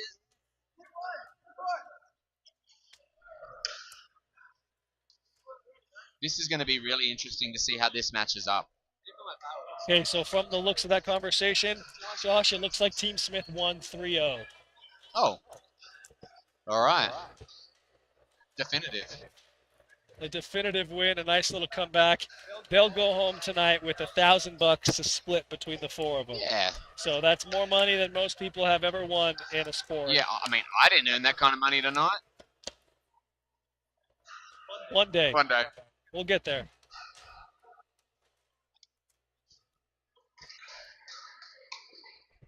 Then again, I wasn't playing pickleball for the win. All right, so we saw... These guys are going at it already. Early days. Early days, gentlemen. Early days. So if you're just joining us, you're in for the overtime of overtimes. It is the championship of the Sundance League, an amateur Utah pickleball league where these are almost pros. Some are pros as well. But we're in the finals. There's $20,000 on the line here, $16K for first place, $4K for second place. We're in the Dream Breaker. We have already seen Team Hall in a Dream Breaker, so we saw kind of, more or less what we're going to expect from them in singles. Now we're going to see Team Boydston. We've got Clayton, Thatcher, Ella, and Elsie. Clayton and Thatcher can play singles. Elsie, she's fast, she's athletic, she can dig balls, she's got all the tools for singles. Ella has her sneaky shots, she's very consistent, she can keep the ball in. And the way the duper split, this is really interesting because I think Elsie might have been one of the lower dupers at the time. Obviously not now. Yeah. Cat's out of the bag. She's phenomenal. But they really found a gem with that one, didn't they? Yeah, that was definitely a key strategy in forming your team. We could spend a whole podcast session on that. But because of the duper cap, it kind of did come down to who could find those hidden gems. Because it was your team is capped based on their duper at the time of sign up. So at the time, plenty of these teams had individuals whose duper were, for whatever reason, lower than they should be. Yeah. When they're, it's a 4-3 in duper, but they're probably more like a 5-something on the court. Right. Oh, yeah, because there's no way that these players have advanced from 4-something to whatever they're at right now through this tournament, right? Yeah.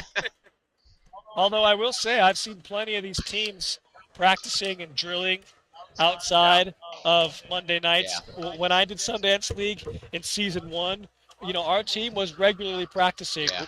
We tried to get together at least 2 times a week Yeah. because, it feels a little funny because it's pickleball and, there's not a whole lot of organized tournaments, but there's 20 grand on the line. Exactly. Yeah, that's serious So- money. Yeah, and to your point, I have seen a lot of these teams really focus on their drilling, their practice, and surely that makes a difference. If nothing else, the way you connect as a team and the synergy, the way you learn how you move together, all of these kinds of dynamics are going to make a big difference.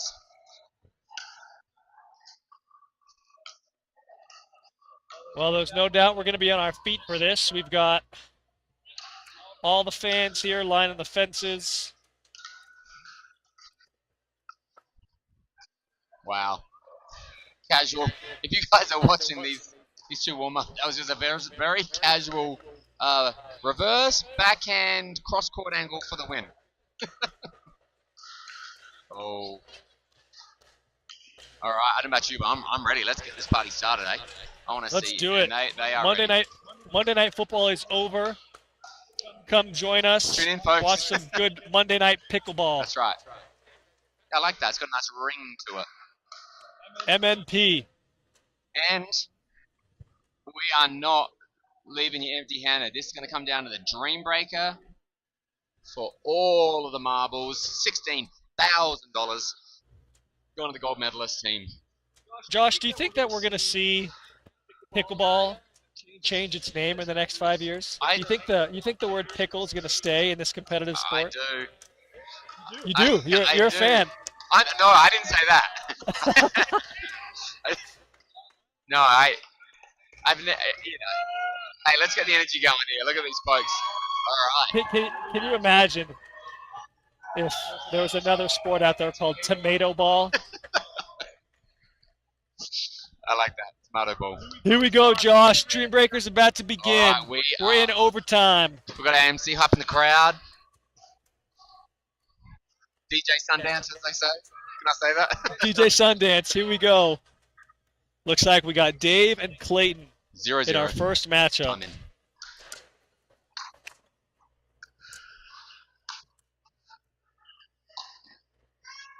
Sailing, catching that one long.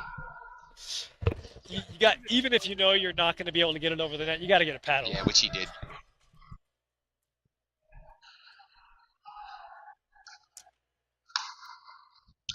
Oh, wow. Wow, that's a nice pass.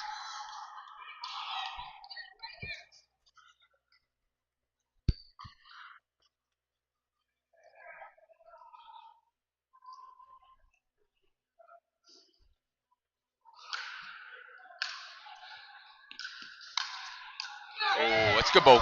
That's a good ball. Clayton looking to tie this little series up here. 2s apiece. 1-2, Team Boydson.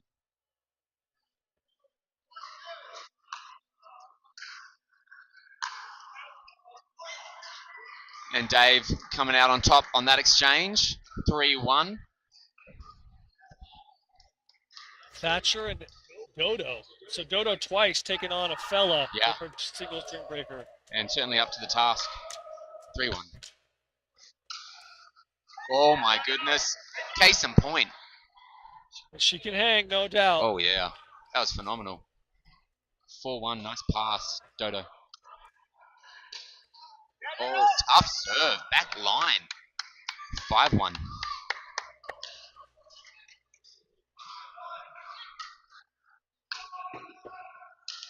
Oh my goodness. Did you see that? That was insane. Wow, that is quite the matchup. 6-1.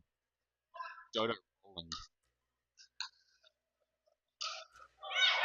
Just hitting dimes. Dimes. Yeah, that is a powerful start by Dodo. 4-0 against Thatcher. And she was, I mean, honestly, we should have seen this coming because in the women's matchup, she was ripping her drives, remember? 7-1, Lauren versus Elsie.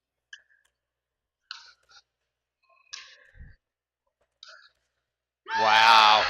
That's a nice crossing, dropping ball. And that is like such an underrated shot in singles pickleball. Yeah. You don't have to drive it every time. You can hit these drip balls to the corner. Yeah, that hybrid's coming alive. Elsie's paddle. Ball sails long. Lauren gets that one. 8-2.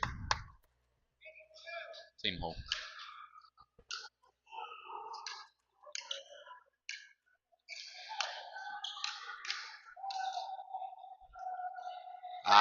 Tough net.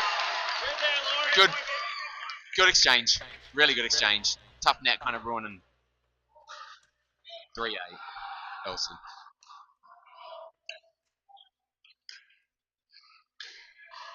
Oh, that's that same passing shot. Elsie did touch it, but if she didn't, that was that exact shot that she hit on Lauren.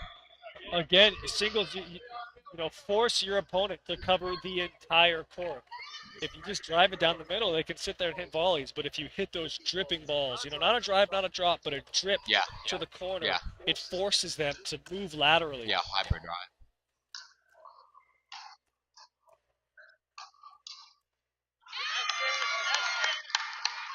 Wow.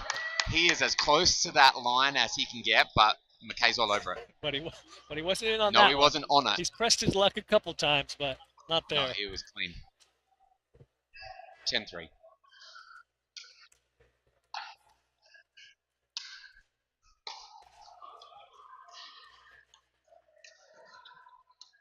Oh, he may have gotten away with that one. Because Elsie had just a push to an empty court, right? Just push to an empty court, but not able to lift it. Not have guessed that. I think there's a couple of critical things going on here. But correct me if I'm wrong, they're committed to these patterns now. They're committed to these exchanges, right? Absolutely. So, let's see if they... These are the matchups we're going to get. Oh, that's such a nice shot. That is a pretty ball.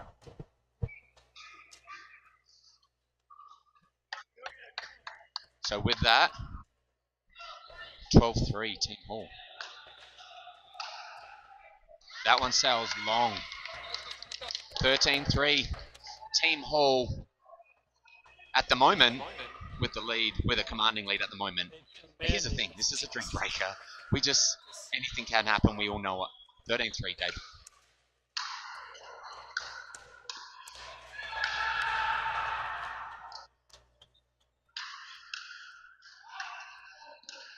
Oh my goodness. Good point. That's a good singles point. You won't get much better than that, am I right? I mean, that's fire. Yeah, that was dirty. That was a really, really good point. 4-3. Not much either side. Could have done better there.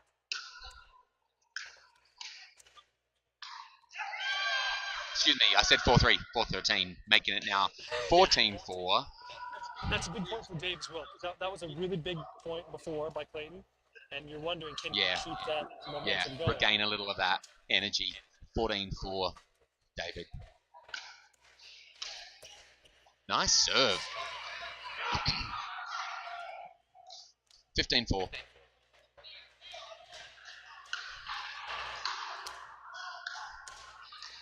That one sailing long. Good matchup. David getting the advantage 3-1 on that exchange. Yeah, the competitor in me wants to see a good fight here. I want to see Team Boyce come back and make a good match, but Team Hall is just coming full throttle right now. They are, but Boyson can dig deep. They got levels. You watch this. Oh my goodness. Dodo. That was, as Dodo said to me once, that was gross. 17-4. Oh my goodness, she's passing on both sides. This is not the same team we saw. No, this is a whole nother level. 18-4. They're getting there. They're getting to that moment.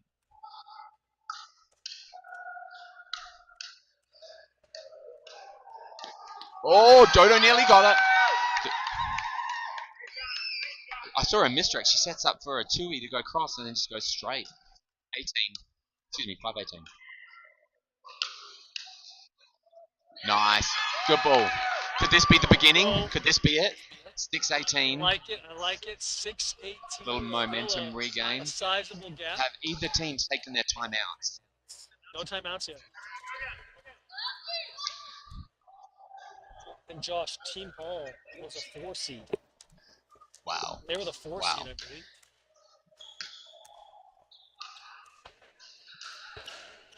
That one sails out. 19-18. Match point Eve with a big spread, 19-6.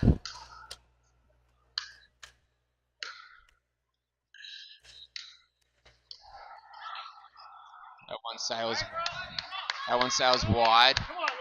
No, it doesn't. That one's in. I missed that call. 26 right here for all the marbles. Match point on Lauren's paddle. That'll do it. Game, set, match. Team Hall gets the dub. The winners of Sundance Wow. 2024. They did it in commanding style in the Dreambreaker. My goodness, what a game, what a dub. Fourth seed getting it done. Team Hall overcoming Team Boydston. I'm like at a loss for words. I can't believe what we just saw after such a good 4-game series between the two. Just throttling by Team Hall. Yeah. To your point, it was they came out just firing on every level. Every level. And I got to be honest, congratulations to them. I totally thought Team Boydston had the advantage. I thought in terms of singles, they probably might have been the better matchup. But man, Team Hall proved me wrong. They came out ripping. Yeah, they did. They really did.